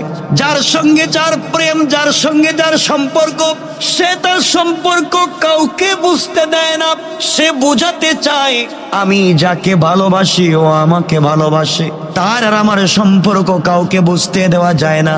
এই জন্য যুবক যুবতীরা পার্কে গাছের কোনায় কর্নারে চিপায় চাপায় বসে থাকে। রাত্রবেলা মা বাবা যখন ঘুমিয়ে যায়, এই যুবক যুবতীরা টেলিফোনে কথা বলতে চায়, কারণ কাউকে বুঝাতে চায় না তাদের সম্পর্ক। ঠিক নেই? কথা বলেন। একজন আর একজনকে ভালোবাসে, তাদের পার্সোনালিটি বজায় রাখতে চায়, তাদের ব্যাপার কাউকে জানাতে চায় না। আল্লাহ রব্বুল ইজ্জত ওয়াল জালাল বলেছেন, গোলাম রে, তুই তো প্রেমের সংজ্ঞা বুঝলে না। তুই আজকে যে মেয়েটার প্রেমে পাগল হয়ে রাত দিন ঘুমাস না, হয়তো তার শরীরের চামড়া সুন্দর এই জন্যে পাগল। গোলাম, তুই জানিস না ইন্তেকাল করলে 72 ঘন্টা যাবে না, এই মহিলার চামড়া গুলা খসে পড়ে যাবে, পোকায় ধরবে। হয়তো তার দাঁত সুন্দর, তার ঠোঁট সুন্দর, তুমি জানো না 72 ঘন্টা যাবে না, এর ভিতরে তার মুখ দিয়ে পোকা বের হবে, শরীর থেকে দুর্গন্ধ বের হবে। তুমি কার জন্য পাগল হয়েছ? যেই মেয়েটা দুনিয়ায় তোমাকে বলে যায় ইন্তেকাল করলে অন্য স্বামী গ্রহণ করে ফেলে, কবরের ভিতরে তোমার সঙ্গে থাকতে চায় না, কিয়ামতের দিন তোমাকে স্বামী হিসাবে পরিচয় দিতে চায় না। আল্লাহ বলছেন, গোলাম, এমন মানুষের প্রেমে পাগল হয়ে তুই জিন্দেগি কাটায়া দিলে, কিন্তু গোলাম তুই আমাকে চিনলি না, তুই যখন তোর বাবার পিঠে নাপাক 1 ফোঁটা পানি ছিলে, ওই সময় আমি আল্লাহ তোকে বলে যাই নাই। তুই যখন তোর মায়ের পেটের ভিতরে ছিলে, পৃথিবীর কোন চিকিৎসা বিজ্ঞান মেডিকেল সায়েন্স খাবার দিতে পারে না, ওই সময় আমি আল্লাহ তোকে বলে যাই নাই। খাবারের ব্যবস্থা করেছি। দুনিয়ায় আসার পরে সবাই যখন তোকে নিয়ে পাগল হয়ে যায়, গোলাম ওই সময় তোকে আমি বলে যাই নাই। কবরে রাখবার পরে সবাই যখন তোকে ভুলে যাবে, ওই সময়ও আমি আল্লাহ ভুলে যাব না। কিয়ামতের দিনে ভুলে যাব না। মিজানে তোকে আমি আল্লাহ ভুলে যাব না। গোলাম রে, তুই যদি আমার সঙ্গে সম্পর্ক করতে পারিস, দুনিয়ায় তোকে স্মরণ রাখবো, আর আখিরাতে স্মরণ করে বিনা হিসাবে জান্নাত দেওয়ার ফয়সালা করে দিলাম। আল্লাহকে চিনেন, আজকে তো আল্লাহকে চিনেন না। আল্লাহ বলছেন, গোলাম তুই তো সম্পর্ক করবে আমার সঙ্গে, প্রেম কর তুই আমার সঙ্গে। আমার নবী আরশে আজিমে যাওয়ার আগে সিদরাতুল মুনতাহায় আছেন। জিবরিল আমিন ডেকে ডেকে বলছেন, ইয়া রাসূলুল্লাহ, ইয়া হাবিবাল্লাহ, আল্লাহর পয়গম্বর, আপনি ওখানে দাঁড়িয়ে থাকেন, আমি জিবরাইল চলে গেলাম। বিশ্ব নবী ডেকে বলছেন, জিবরাইল তুমি কোথায় যাও? আমাকে ঘুম থেকে উঠায় নিয়ে এসছো, আমার যে কেউ নাই, ওখানে আমাকে একা রেখে কোথায় চলে যাও? তুমি কি আমার সঙ্গে যাবা না? জিবরিল আমিন বলছেন, ইয়া রাসূলুল্লাহ, ইয়া হাবিবাল্লাহ, আল্লাহর পয়গম্বর, আমার পাসপোর্টে ভিসা আছে, সব ঠিক আছে, মেয়াদ আছে, রোডের পারমিট নেই, এই রোড দিয়ে আমি চলতে পারবো না। যেই জায়গায় আপনাকে দাঁড় করিয়ে রেখে দিয়েছি, ওই জায়গা থেকে আরশে আজিম পর্যন্ত যে রাস্তা, ওই রাস্তা আল্লাহ একান্তভাবে আল্লাহ এবং আপনার জন্য তৈরি করে রেখে দিয়েছে। পৃথিবীর কোন সৃষ্টি জীব যেতে পারবে না। আমি গেলাম, জিবরিল আমিন চলে গেলেন। আমার নবীর হঠাৎ করে মনে পড়েছে, আমি যে আল্লাহর বাড়িতে যাব, আল্লাহর সঙ্গে কথা বলতে যাব, আল্লাহর সঙ্গে কথা বলতে যাচ্ছি, আমার কাপড়গুলা ছেঁড়া, আমার জুতা ছেঁড়া, এই ছেঁড়া কাপড়গুলা নিয়ে আল্লাহর সঙ্গে কথা বলবার জন্য কেমনে যাই? আল্লাহর বাড়িতে যাব কেমনে? জুতার দিকে তাকায় দেখেন জুতা তো ছিঁড়ে গেছে, পুরনো একটা জুতা। আমার নবীর মনে পড়ে গেল মুসা কালিমুল্লাহর কথা। আল্লাহ রব্বুল ইজ্জত ওয়াল জালাল মুসাকে বলেছিলেন, মুসা তুমি আমার সঙ্গে তুর পাহাড়ে এসে কথা বলবা, কিন্তু মুসা তুমি শোনো, ফাখালা না আলাইকা ইন্নাকা বিল ওয়াদিল মুকদ্দাসে তোমা। ও মুসা, এই তুর পাহাড় এটা পবিত্র জায়গা, ওখানে জুতা স্যান্ডেল নিয়ে আসা যায় না, জুতা নিয়ে আসতে পারবা না, জুতা মুবারক খুলে আমার কাছে আসবা। আমার নবী চিন্তা করে গেলেন, আল্লাহ রব্বুল ইজ্জত ওয়াল জালাল মুসাকে জুতা নিয়ে আসতে দিলেন না। আমি কেমনে জুতা নিয়ে আল্লাহর বাড়িতে যাই? বিশ্ব নবী জুতা মুবারক খুলে রেখে দিলেন। আল্লাহ ডেকে ডেকে বললেন, বন্ধুরে তুমি জুতা খুলে ফেললে কেন? এই সারা জুতা তোমার পায়ে দাও, এই জুতা নিয়ে তুমি আরশে আজিমে আসবা। বন্ধুরে তোমার জুতার নিচে যেই দুলি কণাগুলা রয়েছে, আমি আল্লাহ এই দুলি কণার দ্বারা আমার আরশে আজিমকে সম্মানিত করতে চাই। কোন সুবহানাল্লাহ! কি সম্মান দিয়েছেন তোমার নবীকে আল্লাহ। সেই নবীজি গেলেন, আল্লাহকে সালাম দিলেন, আল্লাহকে সালাম দিলেন। আল্লাহ বিশ্ব নবীকে সালাম দিলেন, নবীজি সালামের জবাব দিলেন না। আল্লাহ বলছেন, কেন দিলেন না? ওগো আল্লাহ, দিতে চাই না।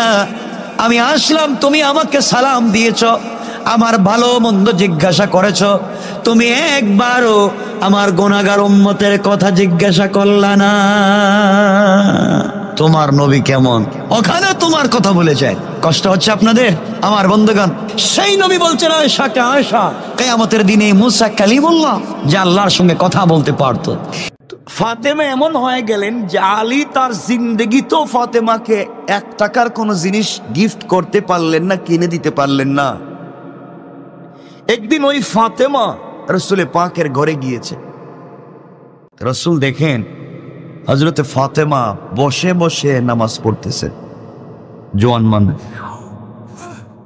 আল্লাহর নবী জিজ্ঞাসা করলেন, কলিজার টুকরা মেরে, কি এমন অসুখ হয়েছে মা? আমি তোমার বাবা বৃদ্ধ হয়ে গিয়েছি, এই বয়সেও বসে বসে সালাত পড়তে চাই না, দাঁড়িয়ে দাঁড়িয়ে পড়ি। মারে, এমন তোমার কি হয়েছে যার কারণে তুমি বসে সালাত পড়তে হয়? আল্লাহ রাব্বুল ইজ্জত ওয়াল জালাল বলে দিয়েছেন, মারে, যতক্ষণ পর্যন্ত দাঁড়াবার শক্তি থাকে ততক্ষণ পর্যন্ত বসে সালাত পড়লে আদায় হবে না। ও মা, তুমি কি নিশ্চয় দাঁড়াতে পারো না? দাঁড়াবার কাজ দাঁড়িয়ে দাঁড়িয়ে করো, দাঁড়াবার কাজগুলা কিয়াম তুমি দাঁড়িয়ে করো। রুকু সেজদা দিতে যদি তোমার কষ্ট হয়, আল্লাহ রাব্বুল ইজ্জত ওয়াল জালাল বলে দিয়েছেন, হয়তো বসে পড়ো, একেবারেই নিচে বসে পড়ো, অথবা পাটা পশ্চিম দিকে করেও সালাত পড়ো, শুয়ে শুয়ে পড়ো, অথবা ইশারায় পড়ো। এরপরও সুস্থ থাকতে বসে সালাত পড়লে রব কবুল করবে না। মা, তুমি কেন বসে সালাত পড়ো আমি জানতে চাই। হযরতে ফাতেমা চোখের পানি ছেড়ে ডাক দিয়া বলেছেন, আব্বা, বসে সালাত পড়ি কেন তুমি আমাকে বলে দিয়েছো। আমার কাছে জানতে চাও আমি মা তোমার বসে কেন সালাত পড়ি? বাবা, এই পৃথিবীতে স্বামীর ঘরে যেদিন চলে যাই, ওই দিন আপনি আমাকে জানিয়ে দিয়েছিলেন, ফাতেমা,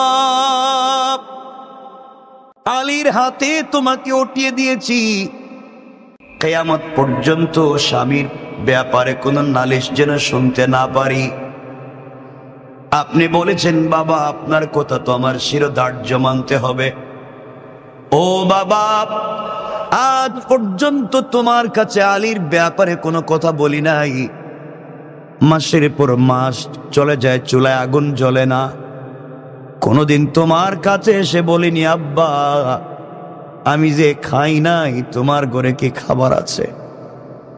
বাবা, খাবার না পেয়েও গভীর রজনীতে সেজদায় পড়ে আল্লাহকে ডাক দিয়ে বলেছি, আল্লাহ,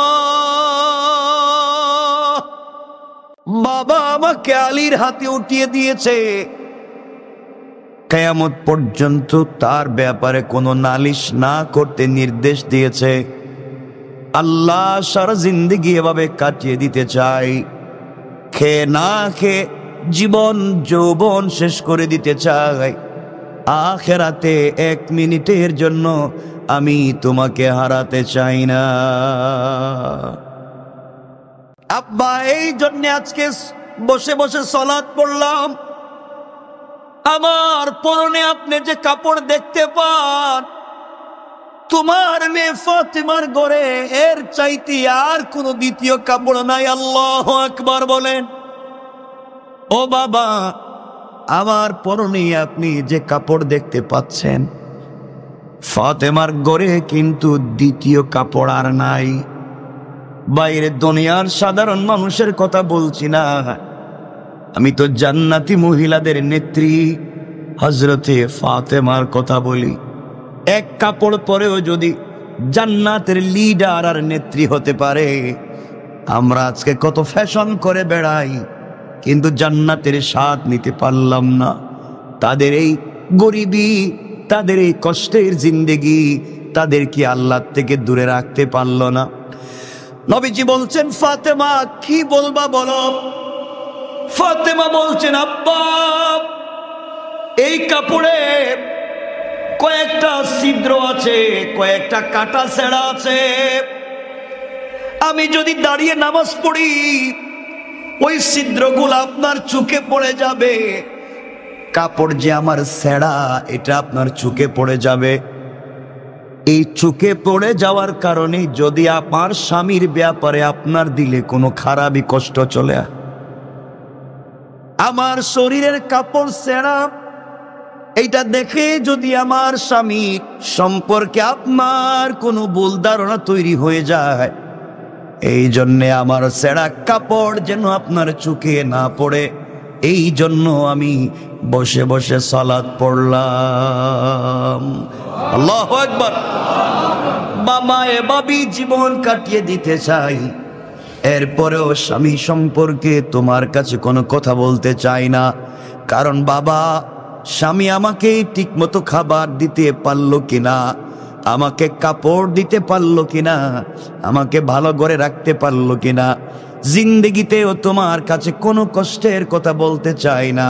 কারণ রব যদি আমাকে এভাবে রেখেই খুশি হয়ে যায়, রব যদি দুনিয়ার জমিনে আমাকে এভাবে রেখে যদি খুশি হয়ে যায়, দুনিয়ার জমিনে এভাবে কাটাইয়া দিতে চাই বাবা, আখিরাতে কিয়ামতের দিনে আমি বাবার কাছ থেকে আলাদা থাকতে চাই না।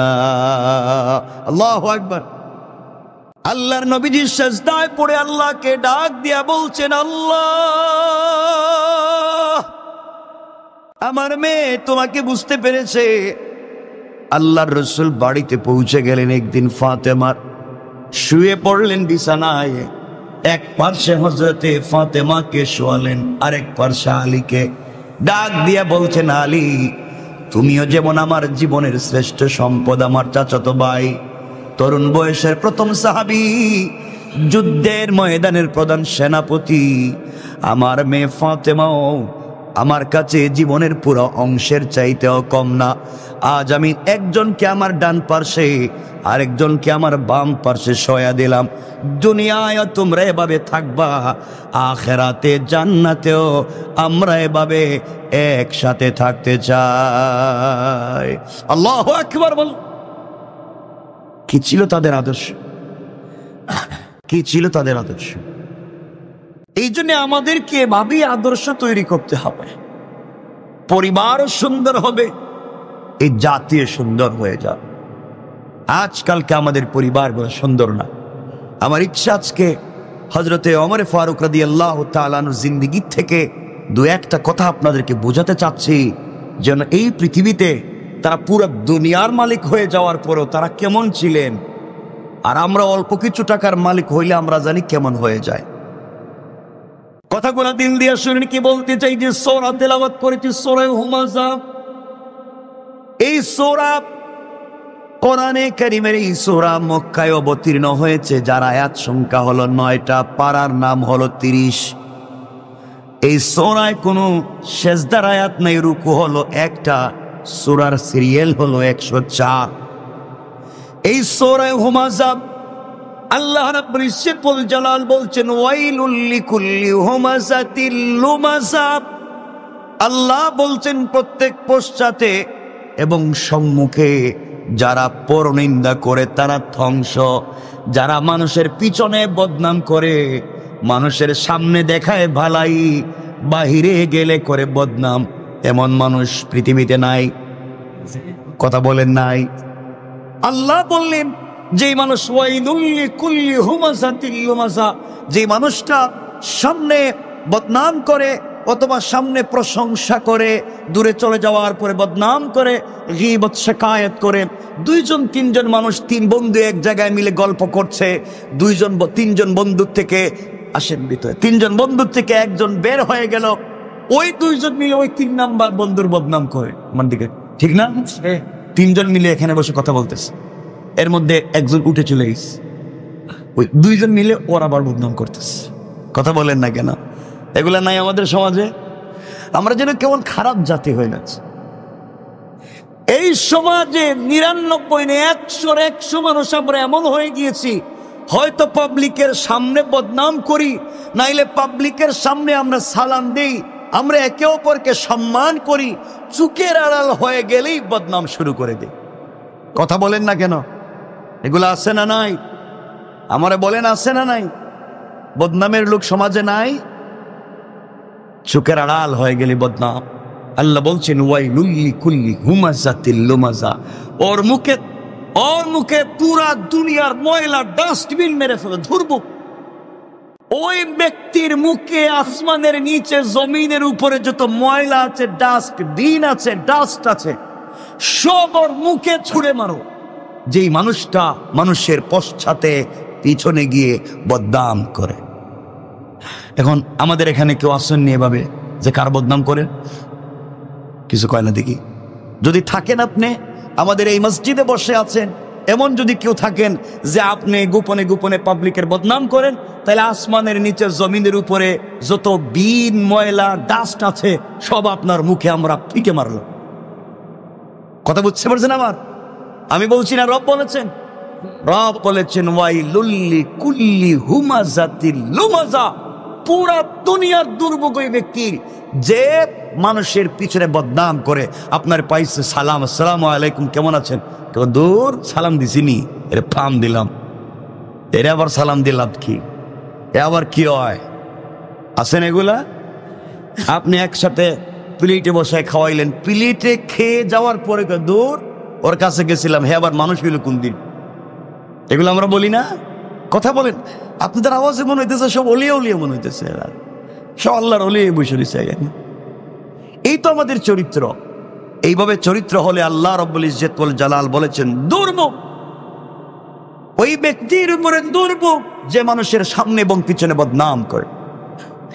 এবং এমনও মানুষ আছে, এমনও মানুষ, আল্লাহ বলছেন পশ্চাতে এমনও লোক আছে যারা তোমার বিরুদ্ধে বদনামকে আগে বানায়, মিথ্যা প্রোপাগান্ডা বানাইয়া পাবলিকের পিছনে বদনাম লাগাইয়া দেয়। আল্লাহ বললেন সে তার জিন্দেগি দুনিয়াও ধ্বংস করেছে, আর আখিরাতে তার সাথে কোনো হিসাব নাই, বিনা হিসাবে ওই ব্যক্তি জাহান্নামী। এত আস্তে আওয়াজ করে বললেন না। এজন্য যারা সামনে আর পিছনে বদনাম করে, আল্লাহ আমাদেরকে হেফাজত করো। আপনারা তো আসতে বললেন। তাহলে আমরা পাইলাম প্রথমে দুর্ভোগ কার? যে বদনাম করে। দুর্ভোগ কার বলেন না আপনারা?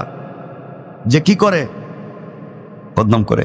দেখবেন সার দোকানে বসে কিছু মানুষ, আল্লাহ, সার দোকান তো এটা তো পুরা একবারে সংসদ ভবন, ওখানে যে আইন পাশ হয় না এরা সার দোকানে ফাঁস করে ফেলায়। কথা বলেন না কেন? মসজিদে সালাতের আযান হচ্ছে, রব বলেছেন হাইয়া আলাল ফালাহ, কামিয়াবি আমার দিকে, কল্যাণ আমার দিকে। আল্লাহ বলছেন মি ইয়াউমিল জুমআতি ফাসসাউ ইলা যিকরিল্লাহি ওয়া যারুল বাই'। জুমার সালাতের যখন আযান হয়ে যায়, দুনিয়ার ব্যবসা বাণিজ্য হারাম, আর এরা এই সময় সার দোকানে বসেও আরাম করে বদনাম করে আর খাওয়া দাওয়া করে। কথা বলেন না কেন? রব বলছেন হালাল না হারাম? এরপরে আয়াত আল্লাহ বলছেন আল্লাযী জামাআ মালান ওয়া আদ্দাদা।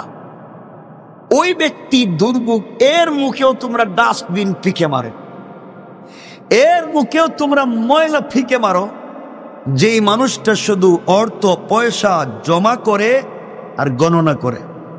সম্পদ কি করে? কথা বললেন না? জমা করে। আল্লাযী জামাআ মালান ওয়া আদ্দাদা, সম্পত্তি জমায় আর গনে। এর কি করো? কিছু কইলেন না আপনারা? আপনারা মনে করতে হুজুর আমরাই তুই কাম করি, ডাস্টবিনকে আমাদের মুখে মারবেন? তো আমরা যেই কাজ করি, কথা বুঝবেন, এটা হচ্ছে হারাম পথে, ভুল পথে। হারাম পথে যদি কেউ সম্পদ, আপনি হালাল পথে সম্পত্তি জমা করতেছেন, ওটা আল্লাহ নিষেধ করে নেই। কোরআনের 4 নাম্বার পড়ার প্রথম আয়াতে আল্লাহ বলছেন লান তানালুল বিররা হাত্তা তুনফিকু মিম্মা তুহিব্বুন। আমি আল্লাহ তোমাকে সম্পদ দিয়েছি, আর পৃথিবীতে ওই মানুষটি আমার সবথেকে বেশি প্রিয় যে আমার দেওয়া সম্পদ থেকে আমার রাস্তায় দান করে। আর একটু জোরে পড়েন না সুবহান। আল্লাহ রসুলের এমন সাহাবী ছিলেন যে বাংলাদেশের মতো ভূখণ্ডকে 100 বার কিনতে পারতেন, এমন পয়সার মালিক ছিলেন। তাদের পয়সা তাদেরকে জান্নাত থেকে দূরে সরাতে পারে নাই, তাদের টাকা তাদেরকে জান্নাতের কাছে নিয়ে গিয়েছে। তারা টাকা পয়সা দিয়ে জান্নাত কিনে ফেলেছেন, আর আমরা পয়সা হলে জাহান্নাম কিনে ঘরে রাখি। কথা বলেন না কেন? পয়সা হয়ে গেছে সব বলে যাই। আল্লাহ বলছেন আল্লাযী জামাআ মালান ওয়া আদ্দাদা, এর মুখেও পুরো দুনিয়ার দুর্ভোগ আর ডাস্টবিন। যেই ব্যক্তি পয়সা জমায় আর গনে, শুধু গনে, কয়টা কইল? আল্লাহ হেফাজত করুক। এই দোষগুলো আমাদের ভিতরে নাই। আমার সাথে একটু কথা বলেন না কেন? তা আমারে বলেন এগুলা থাকার দরকার, একটু বলেন না ভাই, থাকা দরকার। বাদ দিতে হবে। কত কথা মনে পড়তেছে, সব কথা তো বলা যাবে না। আমরা ভিন্ন ভিন্ন সময় আলোচনাগুলো নিয়ে আসবো। আল্লাহর রাসূল এমন ছিলেন আমরা সারাদিন বলি আল্লাহ রসুল গরিব ছিলেন, পেটে পাথর বাঁধছেন। রসুলকে সারা জিন্দগি পেটে পাথর বাঁধছেন? আল্লাহ রসুলের পয়সার অভাব ছিল না, হাজার হাজার কোটি টাকার মালিক ছিলেন আমার রসুল, কিন্তু তিনি সম্পদ জমাও করতেন না, গণনাও করতেন না। যখনই তার কাছে সম্পদ আসতো, সন্ধ্যায় আসলে ফজরের আগে তিনি বন্টন করে শেষ করতেন, সকালের সম্পদ আসলে সন্ধ্যার আগে বন্টন করে শেষ করে দিতেন। সুবহানাল্লাহ। হাজার হাজার কোটি টাকার মালিক ছিলেন আল্লাহ রাসূল, কিন্তু জমা করে রাখতেন না, দান করে দিতেন। আমরা দান করি না, জমা করি। রসুলের পয়সা ছিল, জমাইতেন না, দান করতেন। আর আমরা বলেন না, আবার বলেন তো সবার পকেটে পয়সা আছে, হ্যাঁ? আর ওই তো এই যে আমরা এই যে মসজিদে যদি বলি ভাই আল্লাহর রাস্তায় একটু মসজিদে পয়সা দিয়েন, ও হুজুর আজকে তো ছেঁড়া পয়সা নাই পকেটে, ছেঁড়াটা হইলে মসজিদে দিত। দিল করে আমরা দিতে পারি না, দিল করে দিতে পারি না। অথচ আল্লাহর রাসূল কখনো মসজিদের জন্য, কখনো জিহাদের জন্য যখন বলতেন পয়সা দাও, ওই একদিন বলছিলেন আল্লাহর রাসূল একবার যে পয়সা দেও, পয়সা নাই, যুদ্ধ হবে চান্দা দেও, মসজিদ হবে চান্দা দেও। হযরতে আবু বকর গড়ে যা পাইছে, থালা বাটি বাসন কাপড় সব গাট্টি গুল করে রাসূলের সামনে হাজির করে দিস। এই আওয়াজে আরো জোরে বলেন সুবহানাল্লাহ। সব দিয়ে দিস। হযরত ওমর সম্পদের অর্ধেক দিয়ে দিস। আপনি চিন্তা করতেছেন অর্ধেক মানে আমার বাড়ির 4টা কি দুটো দিয়ে দিন? এত কিছু দিতে তো কই নেই, পকেটের পয়সাটা দিলে। হযরত ওসমান সম্পদের 3 ভাগের 1 ভাগ দিয়ে দিয়েছেন। নারীরা নাকের ফুল, কানের দুল, হাতের ব্রেসলাইট সব আল্লাহ রসুলের হাতে উঠাইয়া দিয়েছে। এটা আসতে বললেন, কিন্তু আমরা দিতে পারি না। আমি যদি বলি সব দেন, দেখবেন ওই যে খুঁজতেছে সুডো গুমটা, গুনতেছে সুডো গুমটা, এটা দিন বলছে। কষ্ট পাইলেন আমার কোথায়? আমরা একটু মনোযোগ দিয়ে শুনেন কে বলতে। কথা যেহেতু মনে হইস, এই কথাটা বলে দিতে আমার আলোচ্য বিষয় না, আমি আলোচ্য বিষয় অন্য জায়গায়। কথা যেহেতু মনে পড়েছে, দিল দিয়া শোনেন। আমরা ঘটনার দিকে যাব না। আল্লাহর রাসূল চাঁদা কালেকশন করতে লাগলেন, দাও পয়সা, জিহাদ যুদ্ধ হবে। যুদ্ধের ফান্ডে কিছুই নাই, সকল সাহাবীরা নিজের মতো করে দিতে লাগলেন, যে যা পারেন দিতে লাগলেন। মহিলারা নাকের ফুল, কানের দুল সব খুলে খুলে দিতে লাগলেন। ব্রেসলাইট গড়ে যা আছে সব আল্লাহর রাসূলের হাতে উঠাইয়া দিতে লাগলেন। দেখা যায় যুদ্ধের ময়দানে আল্লাহর রাসূলের হাতে কোনোভাবেই নারীরা পিছনে না, পুরুষেরা যা দিচ্ছে নারীরাও কাঁধে কাঁধ মিলিয়ে তা দেওয়ার চেষ্টা করলো। একজন মহিলা ওই জায়গায় বসেছিলেন, চোখ বন্ধ করে চোখের পানি ছেড়ে কান্না করে ডাক দিয়া বলেছেন, আল্লাহর রাসূলের হাতে যে যা পারে তা দিয়ে দে, আমার কাছে যে কিছুই নেই, আল্লাহ তুমি যে আমাকে কিছুই দিলা না। এই কথা বলে চোখের পানি ছেড়ে বাড়িতে পৌঁছে গেলেন। ঘরের ভিতরে গিয়ে দেখেন 1 টুকরা রুটি আছে মাত্র, ইফতার করবার মতো 1 টুকরা রুটি আছে, আর কিছুই নাই। তার ঘরে কোনো সম্পদ নাই। বিছানার উপরে তার একটা ছোট্ট বাচ্চা আছে, ওটাকে কুলে উঠাইয়া নিলেন। দৌড়াইয়া রাসূলের দরবারে যাওয়ার জন্য পরিশান হয়ে গেলেন। রাস্তায় গিয়ে আবু বকরের সঙ্গে দেখা। আবু বকর বলছেন, মহিলা দৌড়াও কই? মহিলা বলছেন, আবু বকর আজ আমাকে বাধা দিও না, আমি আল্লাহর রাসূলের কাছে যাই। ছেঁড়া কাপড়, কুলে ছোট্ট বাচ্চা। আবু বকর চিন্তা করেছে ওই মহিলা বোধহয় আল্লাহর রাসূলের কাছে কোনো জিনিস চাইতে যায়, ভিক্ষা চাইতে যায় অথবা পয়সা চাইতে যায়। আবু বকর বলছেন, বোন রে, গিয়ে কোনো লাভ নাই। আজ আল্লাহর রাসূল তোমাকে কোনো জিনিস দিতে পারবে না, কারণ নবীজি তো সাহাবীদের কাছে হাত পেতে বসেছেন। মহিলা বলছেন, আবু বকর রে, আমি আল্লাহর রাসূলের কাছে কোনো জিনিস চাওয়ার জন্য আজকে যাই না, আমি যুদ্ধের ময়দানে আমার রাসূলকে সহযোগিতা করবার জন্য চলে যাই। আল্লাহু আকবার। আমার বন্ধুগণ, এক পর্যায়ে কিছু দূর যাওয়ার পরে ওমরের সঙ্গে দেখা। ওমর বলছেন, মহিলা দৌড়াও কই? আল্লাহ রসুলের কাছে যাই, গিয়ে কোনো লাভ নাই, রসুল তোমার জন্য কোনো সহযোগিতা করতে পারবেন না।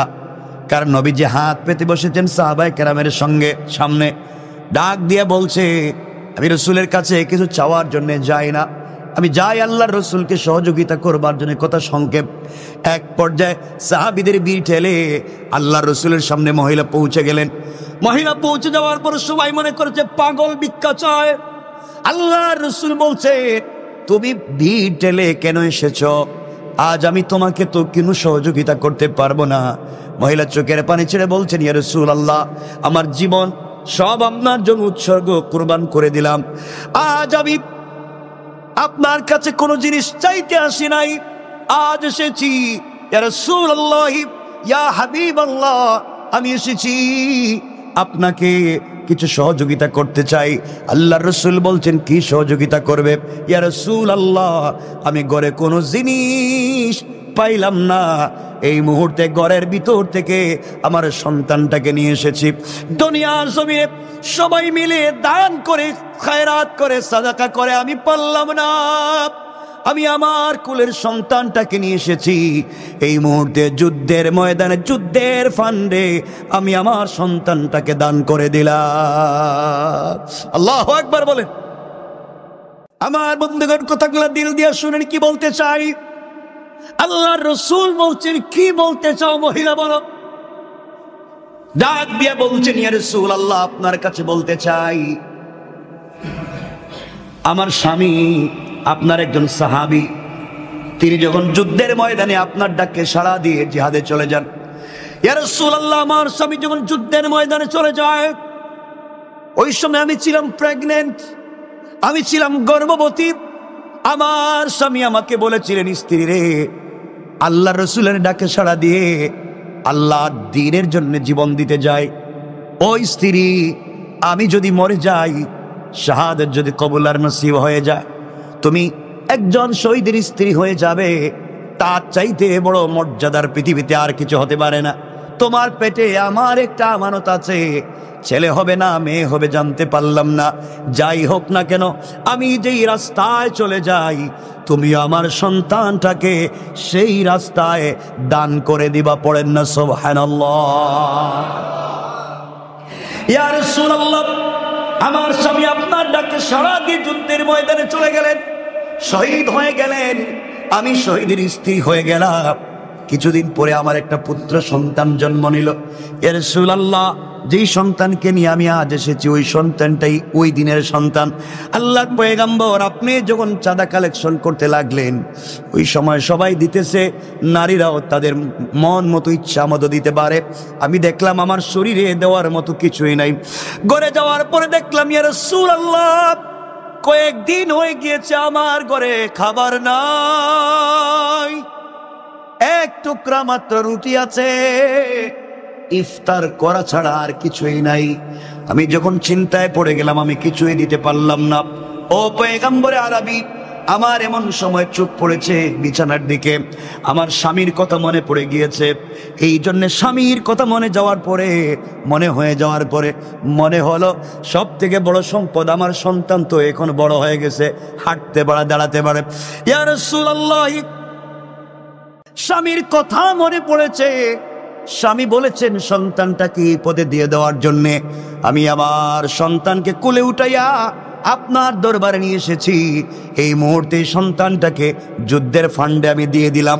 আল্লাহর রাসূল আশ্চর্য হয়ে গেলেন, সাহাবায়ে কেরাম আশ্চর্য, এই মহিলা পাগল কিনা, কি বলতে চায়? আল্লাহর রাসূল বলছেন, মারে বলো এই বাচ্চাকে নিয়ে আমি কি করব? এই বাচ্চা যুদ্ধের ময়দানে শত্রুর মোকাবেলা করতে পারবে না, অস্ত্র ধরতে পারবে না। আর যুদ্ধের ময়দানে যে সাহাবীরা অসুস্থ হয়ে যাবে, তাদের চিকিৎসাও দিতে পারবে না, নার্সিং এর কাজও করতে পারবে না।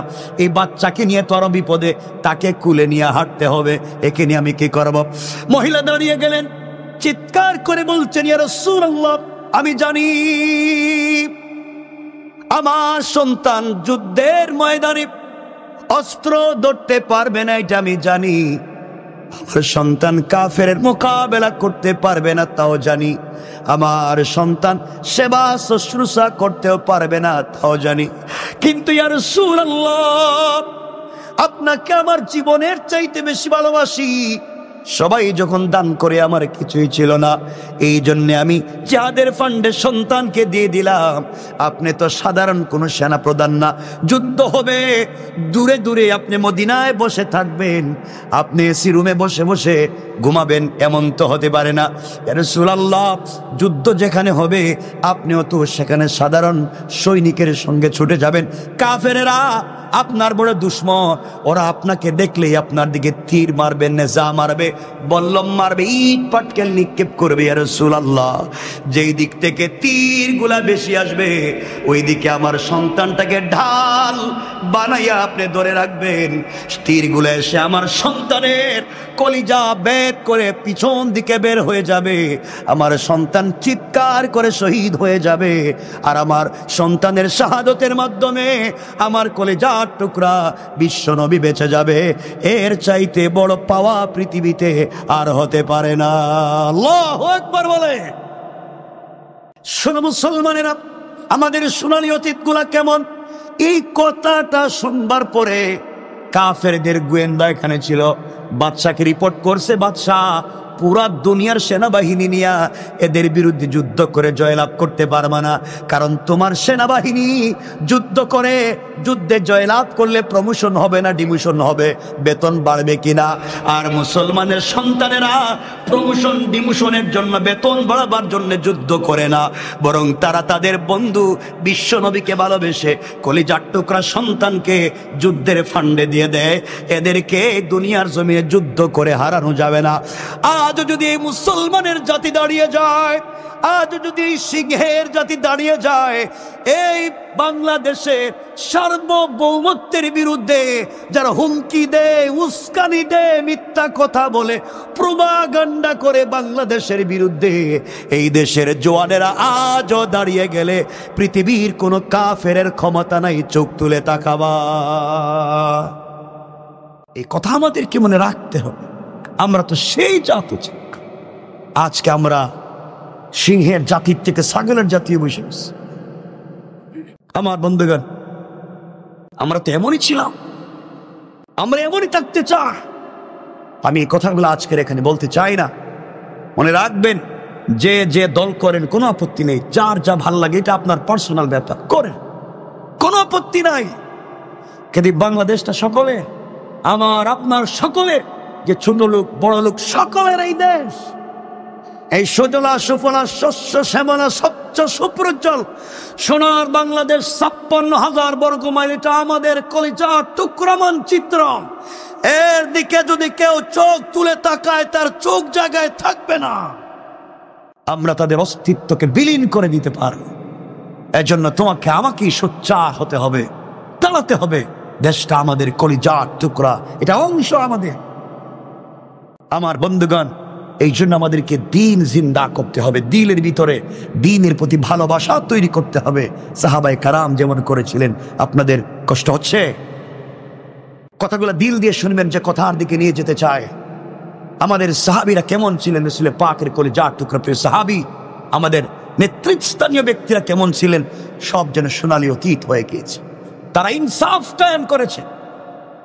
সাহাবায়ে কেরাম জিন্দেগিতে ইনসাফ কায়েম করেছেন, পুরা জিন্দেগিতে ইনসাফ কায়েম। হযরত ওমর, নাম শুনেন নাই মনে? দু একজন নাম শুনছে মনে হচ্ছে সেটা আমাদের দেশের কোন ওমর মনে, যে বাংলাদেশের টাকা বিদেশে নিয়ে বেগম পাড়ায় বাড়ি বানাইছে, এমন ওমর মনে হইতেছে। এমন ওমর না, রাসূল পাকের কলিজার টুকরা সাহাবী। চিন্তা করেন, যে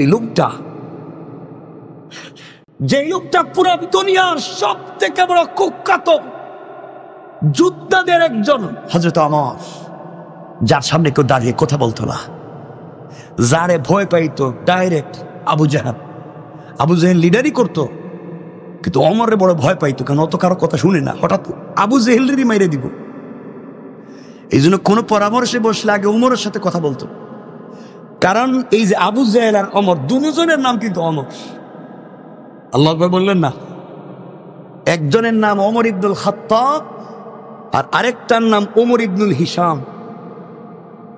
আবু জেহেলের নাম ওমর, কিন্তু ইসলাম তার নাম দিয়েছে আবু জাহাল, মূর্খদের বাপ। তার বন্ধু অমর ইসলাম বুঝতে পারলো, কিন্তু হে বুঝতে পারলো না। এজন্য ইসলাম তার নাম দিয়েছে আবু জাহাল, মূর্খদের বাপ। কিন্তু তার উপাধি ছিল আবুল হেকাম, হিকমতের লিডার। এত বুদ্ধি ছিল তার।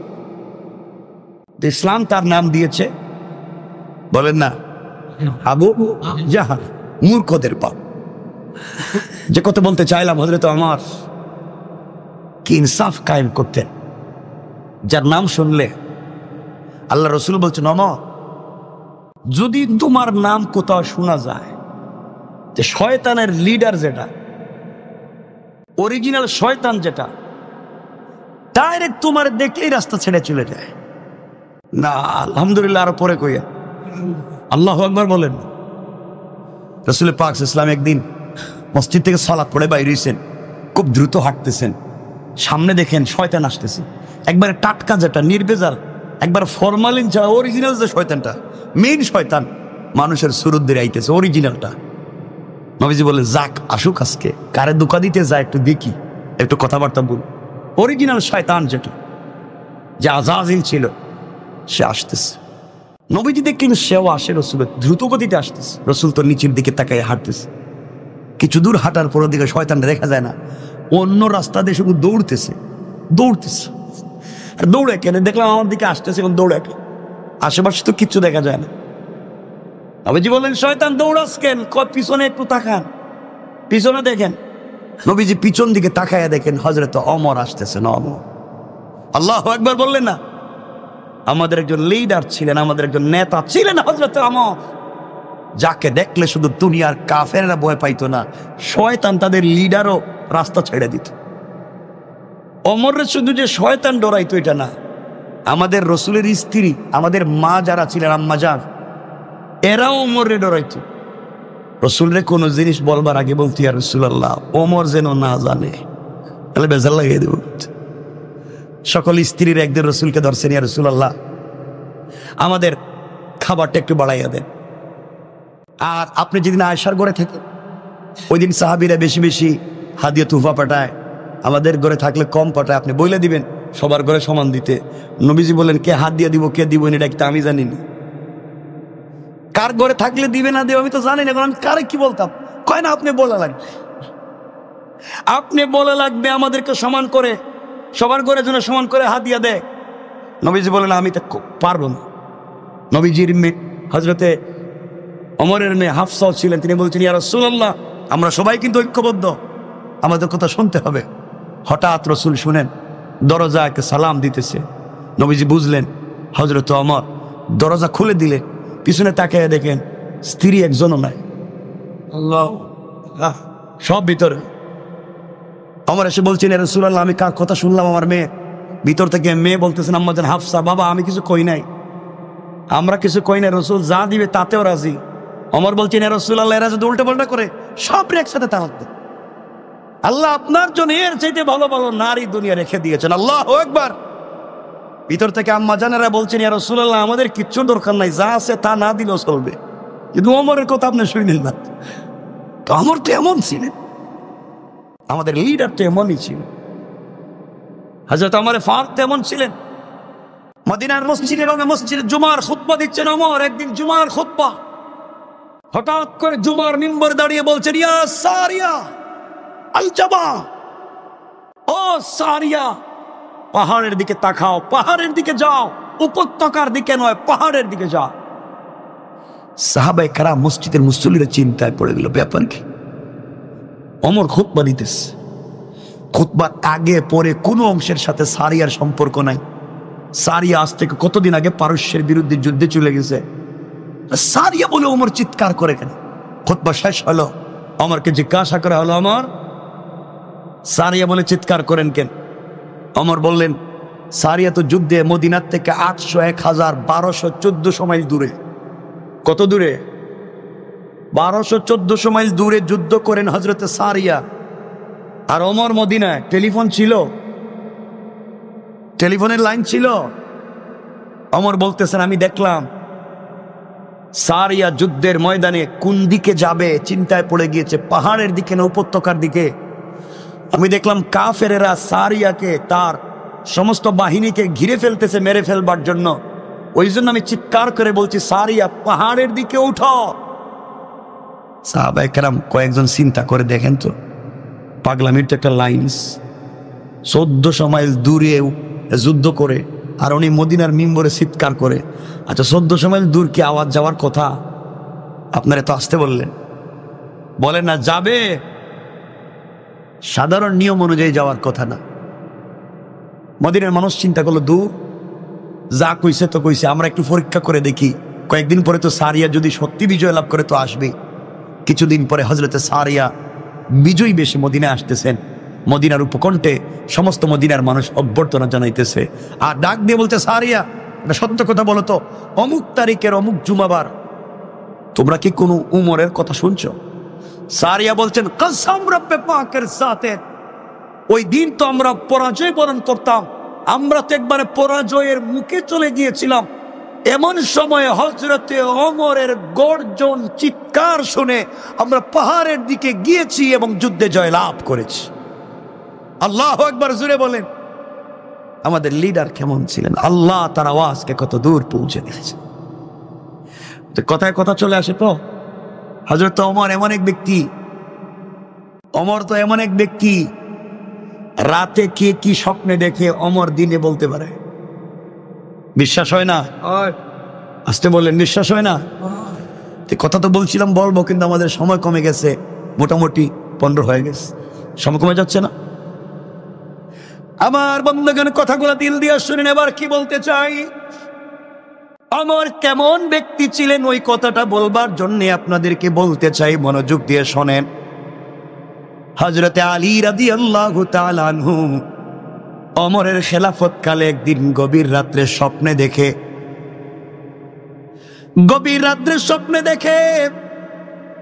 হযরতে আলী স্বপ্নে দেখেন রাসূল সাল্লাল্লাহু আলাইহি ওয়াসাল্লাম মসজিদে নববীতে ফজরের সালাতের ইমামতি করতেছেন। হযরতে আলী সবার পিছনে মসজিদে নববীতে ফজরের সালাত পড়তে গেলেন, গিয়া দেখেন নামাজ এক রাকাত শেষ, আলী সবার পিছনে নামাজ শেষ করে বসে গেলেন। স্বপ্নে দেখেন একজন মহিলা তার গাছের তার বাগানের প্রথম খেজুর এসেছে, খেজুরগুলা নিয়ে আলীর হাতে দিয়ে বলছে, আলী এগুলা বিশ্ব নবীর হাতে উঠাইয়া দাও, তিনি যেন খান, মসজিদের মুসল্লিদের মধ্যে বন্টন করে দেন। এটা আমার বাগানের প্রথম খেজুর এসেছে, বাগানে যেন বরকত হয়ে যায়। হযরতে আলী বলেন, আল্লাহর রাসূলের হাতে দিলাম, সকলকে তিনি বন্টন করে দিলেন, আমাকেও একটা খেজুর দিলেন। স্বপ্নে দেখেন আলী, স্বপ্নে দেখেন আল্লাহর রাসূল তাকে একটা খেজুর দিয়েছেন, আলী সেই খেজুর মুখে নিয়ে চাবাচ্ছেন। এমন সময় বাস্তব মদিনার মসজিদের আজান হয়ে গিয়েছে, তার ঘুম ভেঙে গিয়েছে। ঘুম ভেঙে যাওয়ার পরে দেখে রাসূল স্বপ্নে তাকে যে খেজুর দিয়েছেন সেই খেজুরের স্বাদ আর দানা এখনো মুখে লেগে আছে। আল্লাহু আকবার। হযরতে আলী বলেন, তাড়াতাড়ি উঠে গেলাম, ওযু করে মসজিদে নববীতে ফজরের সালাতের জন্য পৌঁছে গেলাম। গিয়ে দেখি হযরতে ওমর মসজিদের ভিতরে ফজরের সালাতের ইমামতি করেন। আমি তার পিছনে নামাজ দাঁড়িয়ে গেলাম, নামাজ শেষ হয়ে গেল, সবার পিছনে আমি বসে আছি। এমন সময় একজন মহিলা কিছু খেজুর নিয়ে এসে বলছে, আলী এই খেজুরগুলা তুমি হাতে নাও, আমিরুল মুমিনিন আমাদের খলিফার হাতে উঠাইয়া দাও, তিনি যেন খান, সাথীদের মধ্যে বন্টন করে দেন। আমার বাগানের প্রথম খেজুর এসেছে, তিনি যেন একটু দোয়া করে দেন। হযরতে আলী বলেন, খেজুরগুলো হাতে নিলাম, বাস্তব হাতে নিলাম, ওমরের হাতে উঠাইয়া দিলাম, আর বললাম, ওমর এগুলা আপনি খান, সবার মধ্যে বন্টন করে দেন, মহিলার বাগানের জন্য দোয়া করবেন। ওমর সবাইকে বন্টন করে দিলেন, আলীকেও একটা খেজুর দিলেন। আলী খেজুর মুখে নিয়ে বলছেন, ওমর রে খেজুরের তো চমৎকার স্বাদ রয়েছে, আমাকে কি আরেকটা খেজুর দেওয়া যায় না? আমি আপনার কাছে আরেকটা খেজুর চাই। হযরত ওমর দাঁড়িয়ে গেলেন আর বলছেন, আলী শোনো, আল্লাহর রাসূল তোমাকে রাত্রে একটা খেজুর দিয়েছেন, আমি তোমাকে 2টা দিতে পারি না। আল্লাহু আকবার বলেন। ও মা, আল্লাহ রসুল তোমাকে একটা দিছেন, আমি কেমনে দুইটা দিব? আলী সাজদায় পড়ে চিৎকার করে কাঁদতেছে, ওমরকে জড়ায় বলছে, ভাই আমি কি স্বপ্নে দেখলাম? শুধু স্বপ্নে দেইকা নামাজে আসছি, কার কাছে তো বলি নাই, তুমি কেমনে জানলা? আল্লাহু আকবার বললেন না? আরো জোরে বলেন না আল্লাহু আকবার। চিন্তা করেন তাদের ঈমান কেমন ছিল। আর আমাদের ঈমান তো 500 টাকা দিলেই চেঞ্জ হয়ে যায়। কথা বলেন না কেন? একবার বিগত সময়ে আমার উপরে যেভাবেই হোক মামলা করা হলো, বড় মামলা, ডিজিটাল একটা মামলা। আমি বলতেছি, কারো তো মাঠে ময়দানে কথা বলি, জুলমের শিকার তো কম হয়নি, অনেকগুলা। তো আমাকে উকিলের পরামর্শ দিল, হুজুর 500 কোটি টাকার আপনি উল্টা মামলা দেন, মানহানির মামলা। আমি বললাম, দেখো হেরা দিতে পারছে, আমি কথা বলি ময়দানে, আমার মামলা দিছে। ডিজিটাল অ্যাক্টে তো সাইবার ক্রাইম, আর আমি মামলা দিব? ওদের কাছে তো ওদের মান সম্মানের একটা লিমিট আছে। আল্লাহ আমাকে যে সম্মান দিচ্ছেন, এটা তো 500 কোটি টাকায় পাওয়া যাবে না, এটা তো আরো বেশি। আমি তাদের মতো মামলা দিতে পারি না। আল্লাহ আছে, আজকে আল্লাহ এমন আছে, আমাদের ইজ্জতকে আকাশ চুম্বি করে দিয়েছে, আর তাদেরকে বেইজ্জতির সঙ্গে দুনিয়া থেকে বিদায় করে দিয়েছে। রব তো এটাই বুঝে। রব বলেছেন, এভাবেই তুমি চলো, দ্বীনের পথে চলো, কোরআন সুন্নাহর পথে চলো। রব যদি ইজ্জত দিতে চায়, কেউ তাকে বেইজ্জত করতে পারে? ইন্না মা'আল উসরি ইউসরা, সকল কষ্টের পরে সুখ আছে। কে বলেছেন? না। তো কথা লম্বা করতে চাই না, আমরের কথা বলছিলাম। আমর কঠিন জিনিস ছিলেন। আমার বন্ধুগণ, যে কথার দিকে আপনাদেরকে নিয়ে যেতে চাই, লম্বা করতে চাই না, ওমরে ফারুক রাদিয়াল্লাহু তাআলা আনহু এমন আমানতদার ছিলেন। আমরা শুধু সোনালী অতীতের দিকে যাই, আজ আমাদের কাছে এমন। একবার হযরত ওমরের কাছে পৃথিবীর সব থেকে দামি পারফিউম এসেছে। ওমরের স্ত্রী বলছেন, স্বামীরে কি করবেন? আমি এগুলো বন্টন করে দেব। ওমর বলতে লাগলেন, বন্টন যেহেতু আমি করব। স্ত্রী বললেন, স্বামী আমার হাতে দেন, আমি এটাকে বন্টন করে দিই। আমার বলছেন, না না, আমার স্ত্রী বন্টন করতে পারবে না, আর কেউ দাঁড়াও। স্ত্রী ডাক দিয়ে বলছেন, স্বামী কেন নয়, আমি কেন বন্টন করতে পারবো না? ওমর বলছেন, স্ত্রী রে, তুমি এই পারফিউম আতর বন্টন করতে গিয়া তোমার হাতে যদি সামান্য আতর লেগে যায়, আর এটা যদি তোমার বডিতে লাগাইয়া দাও, এটা তো পাবলিকের আমানত, পাবলিককে দেওয়ার জন্য এসেছে। তোমার বডিতে যদি 1 জর্রা পরিমাণ লেগে যায়, আল্লাহর আদালতে তোমাকে জবাবদিহি করা লাগবে। আল্লাহু আকবার। একটা আতর বডিতে লাগলে বলতেছে আল্লাহর আদালতে জবাবদিহি করা লাগবে। আর আমাদের সুরেরা আমাদেরকে খাইয়া একবারে শূন্য করে দিয়া বিদেশে বাড়ি বানাইয়া ছাড়ছে। চিন্তা করেন একটু, কেমন ছিল আমাদের লিডার, ইসলামটা কেমন ছিল সমাজে। আমার বন্ধুগণ, কথাগুলো দিল দিয়ে শুনেন, কি বলতে চাই। এই ওমর কেমন ছিলেন, সংক্ষেপ করে করে বলে যাই, লম্বা করতে চাই না। যে যদিও আমাদের সময় অনেক আছে, অসুবিধা হইতেছে না আপনাদের? সময় কিন্তু আছে, কিন্তু আপনাদের কষ্ট হবে কিনা চিন্তা করে বেশি বেশি। একটু হাত তুলে আমরা দেখান তো দেখি, কার কার কষ্ট হইতেছে এই পর্যন্ত। দেখছেন কষ্ট হইতেছে? হইলে একটু দাঁড়াবেন, একটু বসবেন। তাও আমি তো যত কম বলবো আমার লাভ। লাভ না? তাড়াতাড়ি চলে গেলাম, ওয়াজ অনেক দূরে, আজকে যাওয়া লাগবে অনেক দূরে, তো তাড়াতাড়ি চলে যাবেন। কিন্তু আমার তো যত কম বলা যায় ততই লাভ। বেশি বললে তো আপনাদের উপকার, নাকি? অসুবিধা হচ্ছে? অসুবিধা হচ্ছে, বেশি বলবো না, শুধু শোনেন আমাদের সোনালী দিনগুলা কেমন ছিল।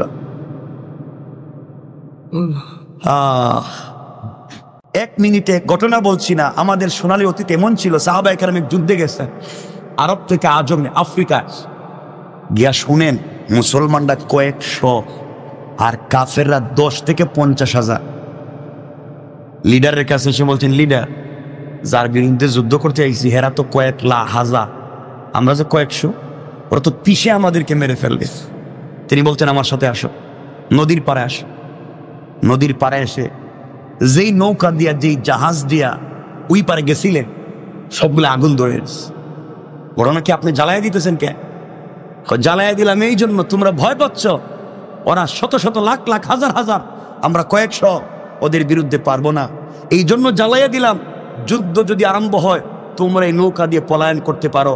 এখন জানিয়ে দিলাম, পিছনে আমাদের সাগর আর সামনে কাফের, হয়তো জয়লাভ করব নচেত মরব, পিছনে যাওয়ার কোনো সুযোগ নাই, কারণ রব আমাদের সাথে আছেন। আল্লাহ সব জ্বালায় দিছে, পিছনে যাওয়া। আর আমাদের লিডারেরা কর্মীদেরকে গুলি বন্দুকের সামনে ফেলে দিয়া এরা সবার আগেই ভাগে। এরা নাকি লিডার। চুরিরও তো একটা লিমিট থাকে দরকার। আমার বন্ধুগান, হযরত ওমর ফারুক রাদিয়াল্লাহু তাআলা আনহু কথা বলছিলাম, কেমন ছিলেন হযরত ওমর। এক পর্যায়ে একদিন, আপনারা জানেন হযরত ওমর মাঝে মাঝে মানুষের খবর নিতেন না, নিতেন না? বলেন না, খবর নিতেন। একদিন বাইরে হইছেন গভীর রাত্রে পাবলিকের খবর নিতে, শুনছেন আপনারা, আমি মিলাবার জন্য শুধু বলছি। আমার গভীর রজনীতে বের হলেন, কিছু দূর যাওয়ার পরে শুনেন দুইটা মহিলার কণ্ঠ তার কান পর্যন্ত সেট করলো, বেদ করলো। মা বলতেছে, মেরে দুধের মধ্যে একটু বেশি করে পানি মিশা, বাজারে বিক্রি করা লাগবে। মেয়ে বলতেছে, আম্মা জান, এই রাষ্ট্রের খলিফা ওমর জানতে পারলে মাথা জাগায় রাখবে না। মহিলা বলতেছে, ওমর দেখতেছেনি, এই গভীর রাত্রে ওমর কোথায় আছে সে তো দেখতে পায় না, তো এই দুধের মধ্যে পানি মিশা। মেয়ে বলতেছে, আম্মা জান, আমি দুধের মধ্যে কেমনে পানি মিশাতে পারি? ওমর না দেখলেও তো ওমরের সৃষ্টিকর্তা আল্লাহ দেখতে পায়। এই বিশ্বাসটুকু ঢুকাতে চায়, রব দেখতে পায়। এই যুগে তো দুধে পানি মিশাইতো, আর আমাদের যুগে পানিতে দুধ মিশায়। কথা বলেন নাই? পানিতে দুধ মিশাই বিক্রি করে দেয়, তা উল্টো হয়েছে কি? আমার বন্ধুগণ, আমার তার খাদেম আসলামকে বলছেন, আসলাম রে, এই বাড়িটা মার্ক কর, সকালে আসা লাগবে।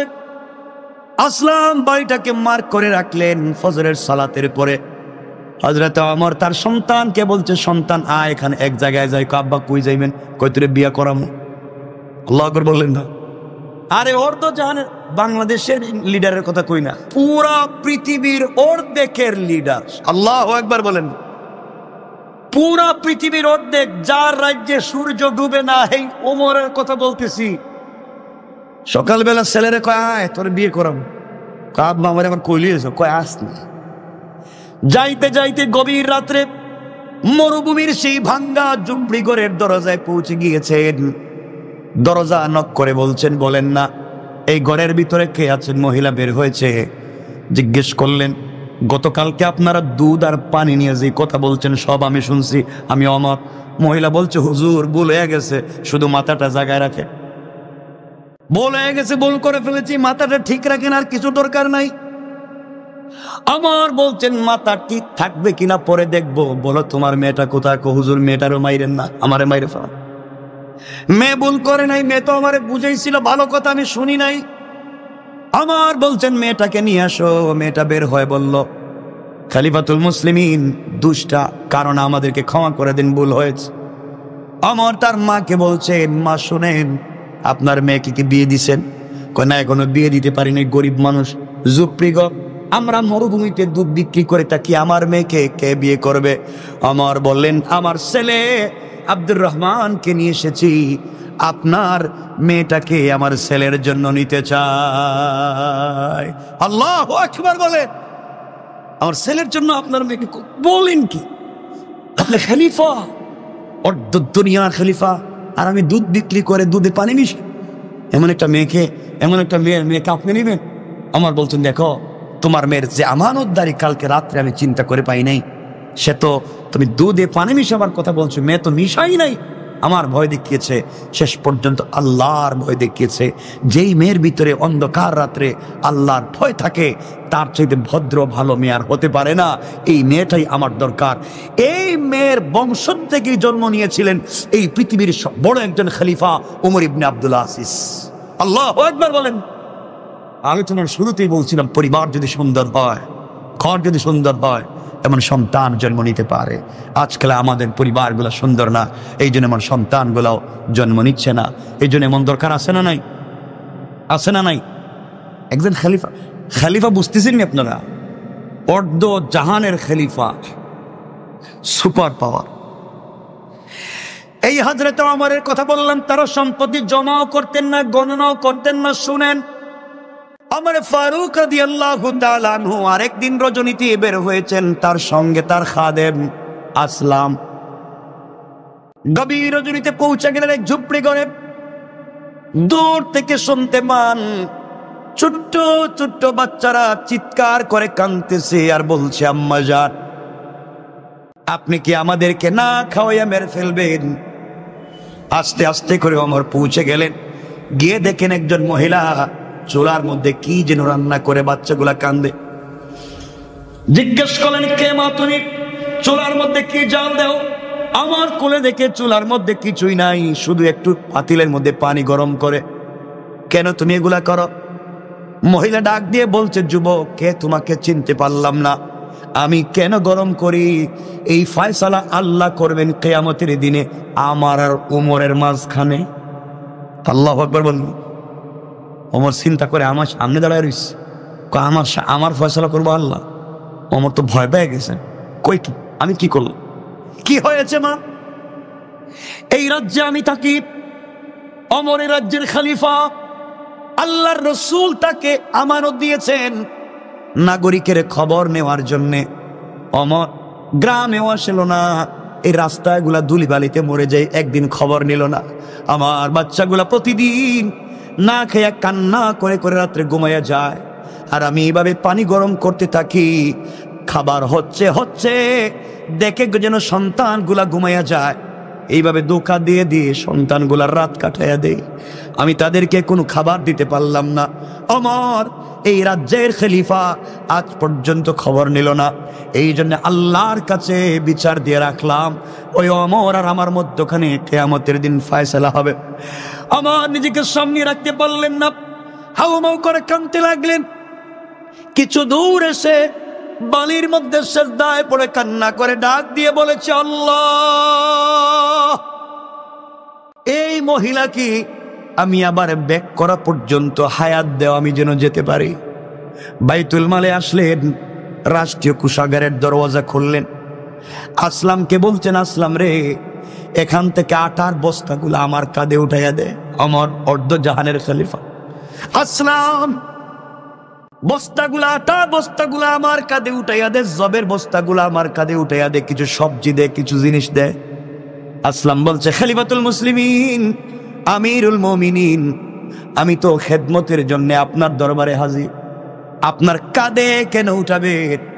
এগুলা তো আমার কাঁধে দেওয়ার কথা। হযরতে ওমর আসলামের কপালে চুম্বন করে বলছেন, আসলাম রে, কিয়ামতের দিনে গুনাহের বোঝা কি তুই আমার গুনাহের বোঝা কাঁধে নিবি নাকি? আমার গুনাহের বোঝা কি তুই কাঁধে নিবি? আসলাম, যে দৃশ্য চোখে দেখে এসেছি নির্ঘাত, ওমর কিন্তু আল্লাহর আদালতে জাহান্নাম থেকে বাঁচতে পারবে না রে আসলাম। আমার কোন রাজ্যের দরকার নাই, ক্ষমতার দরকার নাই, আমি পাবলিকের নাগরিকের জবাবদিহি নিয়ে কবরে যেতে চাই না। আসলাম, আমার কাঁধে উঠাইয়া দে, আর না হয় বল কিয়ামতের দিনে জবাবদিহি তুই করবে। আসলাম ওমরের কাঁধে বস্তাগুলো উঠাইয়া দিয়েছে, ওমর হাঁটতে পারে না, এতগুলো ভার নিয়েছে। আসলাম পিছনে পিছনে যায় আর বলে, আল্লাহ, একটা বার তাকাইয়া দেখো, তোমার ওমর অর্ধ জাহানের খলিফা বিছানা ছেড়ে দিয়া, সব কি চেয়ার ছেড়ে দিয়া কোথায় যেন বস্তা নিয়ে যায়। যাইতে যাইতে মহিলার বাড়ির কাছে পৌঁছে গেলেন, গিয়ে বলছেন, মহিলা এই ঝুপড়ি ঘরের কাছে পৌঁছে গেলেন, গিয়ে বললেন, মারে তুমি বসো, আমি রান্না করি। মহিলাকে বসায়া দিলেন, নিজের হাতে রুটি তৈরি করলেন, নিজের হাতে রুটি বানালেন, নিজের হাতে গোশতগুলা বোনা করলেন, সন্তানগুলাকে ঘুম থেকে উঠালেন, আর নিজের হাতে তাদেরকে খাইয়ে দিলেন। বাচ্চাগুলাকে নিজের হাতে খাইয়ে দিয়া তাদের ঘরে সবকিছু দেয়া বাচ্চাগুলাকে নিজের মাথায় হাত বুলিয়ে বলছেন, তোমরা আমার জন্য দোয়া করবে, আমার জন্য দোয়া করবে। মহিলা চিৎকার করে কাঁদতেছে আর বলতেছে, যুবকরে তোমাকে চিনলাম না, ওমরকে যদি খলিফা না বানাইয়া আল্লাহ তোমাকে খলিফা বানাইতো, আল্লাহ যদি তোমাকে খলিফা বানাইতো, এর চাইতে বড় চাওয়া পাওয়ার পৃথিবীতে আর ছিল না। আমার চিৎকার করে বলছেন, মা এই কাগজটা হাতে নেন, আগামীকালকে আপনি ওমরের দরবারে যাবেন, ওখানে আমি থাকব, আপনার সব বিষয়গুলো আমি দেখব। এই বলে মহিলার কাছ থেকে বিদায় নিয়া বাচ্চারা হাত উঠে দোয়া করে আর বলছে, আল্লাহ বাপ নাই, যেই যুবকটা আমাদেরকে আজকে নিজের হাতে খাইয়ে দিয়া 2-3 মাসের খাবার দিয়ে গেল, আল্লাহ এই যুবকটাকে আল্লাহ রসুলের সঙ্গে জান্নাত দিবা। পরের দিন সকালবেলা মহিলা তার 2-3টা বাচ্চাকে নিয়ে অমরের দরবারে চলে গিয়েছে। অমরের দরবারে গিয়ে দেখে যেই লোকটা অমরের চেয়ারে বসা, সেই লোকটা গতকালকে কান্দে করে বস্তা নিয়ে গেছে। পাবলিকের জিজ্ঞাসা করে, বলো রে এই লোকটাকে? মহিলাকে সবাই বলছেন, এর নামই তো আমাদের খলিফা। মহিলা চিৎকার করে কান্দে আর বলো, তোমরা আমারে বাঁচাও, কালকে এই যুবকের সঙ্গে যে খারাপ ব্যবহার করেছি আর বলে দিয়েছি, ওমরের সঙ্গে যে খারাপ কথা বলেছি, ওমরকে আল্লাহর আদালতে দাঁড় করাতে চাইলাম, সত্যি যুবকটা তো ওমর ছিল। ওমর আস্তে করে মহিলাকে কাছে নিলেন, নিজের চেয়ার ছেড়ে দিলেন, বসায় দিলেন চেয়ারে, হাতের মধ্যে চাবুক দিলেন, চাবুক দিয়া বলছেন, মা ঠিক মতো তোমার খবর নিতে পারি নাই, ওমর কেন আগে তোমার খবর নিতে পারলাম না, চাবুক তোমার সামনে রেখে দিলাম, যতক্ষণ মন চায় পিঠটা আমি খুলে দিলাম, পিটাইয়া রক্তাক্ত করে তুমি প্রতিশোধ নিবা। এরপর আমি ওমরকে কিয়ামতের দিনে আল্লাহর আদালতে আসামি বানাইও না। মা চাবুক দিয়া যতক্ষণ মন চায় আপনি আমাকে আঘাত করেন, নির্যাতন করেন, ওমর কেন আপনার খবর ঠিক মতো নিতে পারলো না, কিন্তু আল্লাহর আদালতে আমাকে বিপদে ফেলাইয়া দিয়েন না। মহিলা কান্দে আর বলে, ওমর আমাকে ক্ষমা করে দিও। আমার বন্ধুগণ, লম্বা কথা সংক্ষেপ করে বোঝাতে চাই, ওমর কেমন মানুষ ছিলেন, আমাদের সোনালী অতীতগুলা কেমন ছিল, লিডারেরা কেমন আমানতদার ছিলেন, কেমন ভদ্র ছিলেন। সুতরাং এই বাংলাদেশ সহ গোটা দুনিয়াকে, বিশেষ করে বাংলাদেশকে সমৃদ্ধশালী সোনার বাংলাদেশ যদি বানাতে হয়, এমন ইনসাফওয়ালা আমানতওয়ালা রাষ্ট্র যদি তৈরি করতে হয়, একমাত্র উমরের মতো একজন খলিফার দরকার, রাষ্ট্রনায়কের দরকার। আমরা জুলুমের জায়গায় আরো জুলুম চাই না, আরেকজন আসবে আবার জুলুম করবে। আমরা সকল জুলুমের অবসান করে দিয়া এই জমিনে আল্লাহর দ্বীন কায়েম হয়ে যাক, চাই কোন ঠিক কিনা? আল্লাহ আমাদের কবুল করুক, সকলে পড়ে না, আমার জন্য দোয়া করবেন আর লম্বা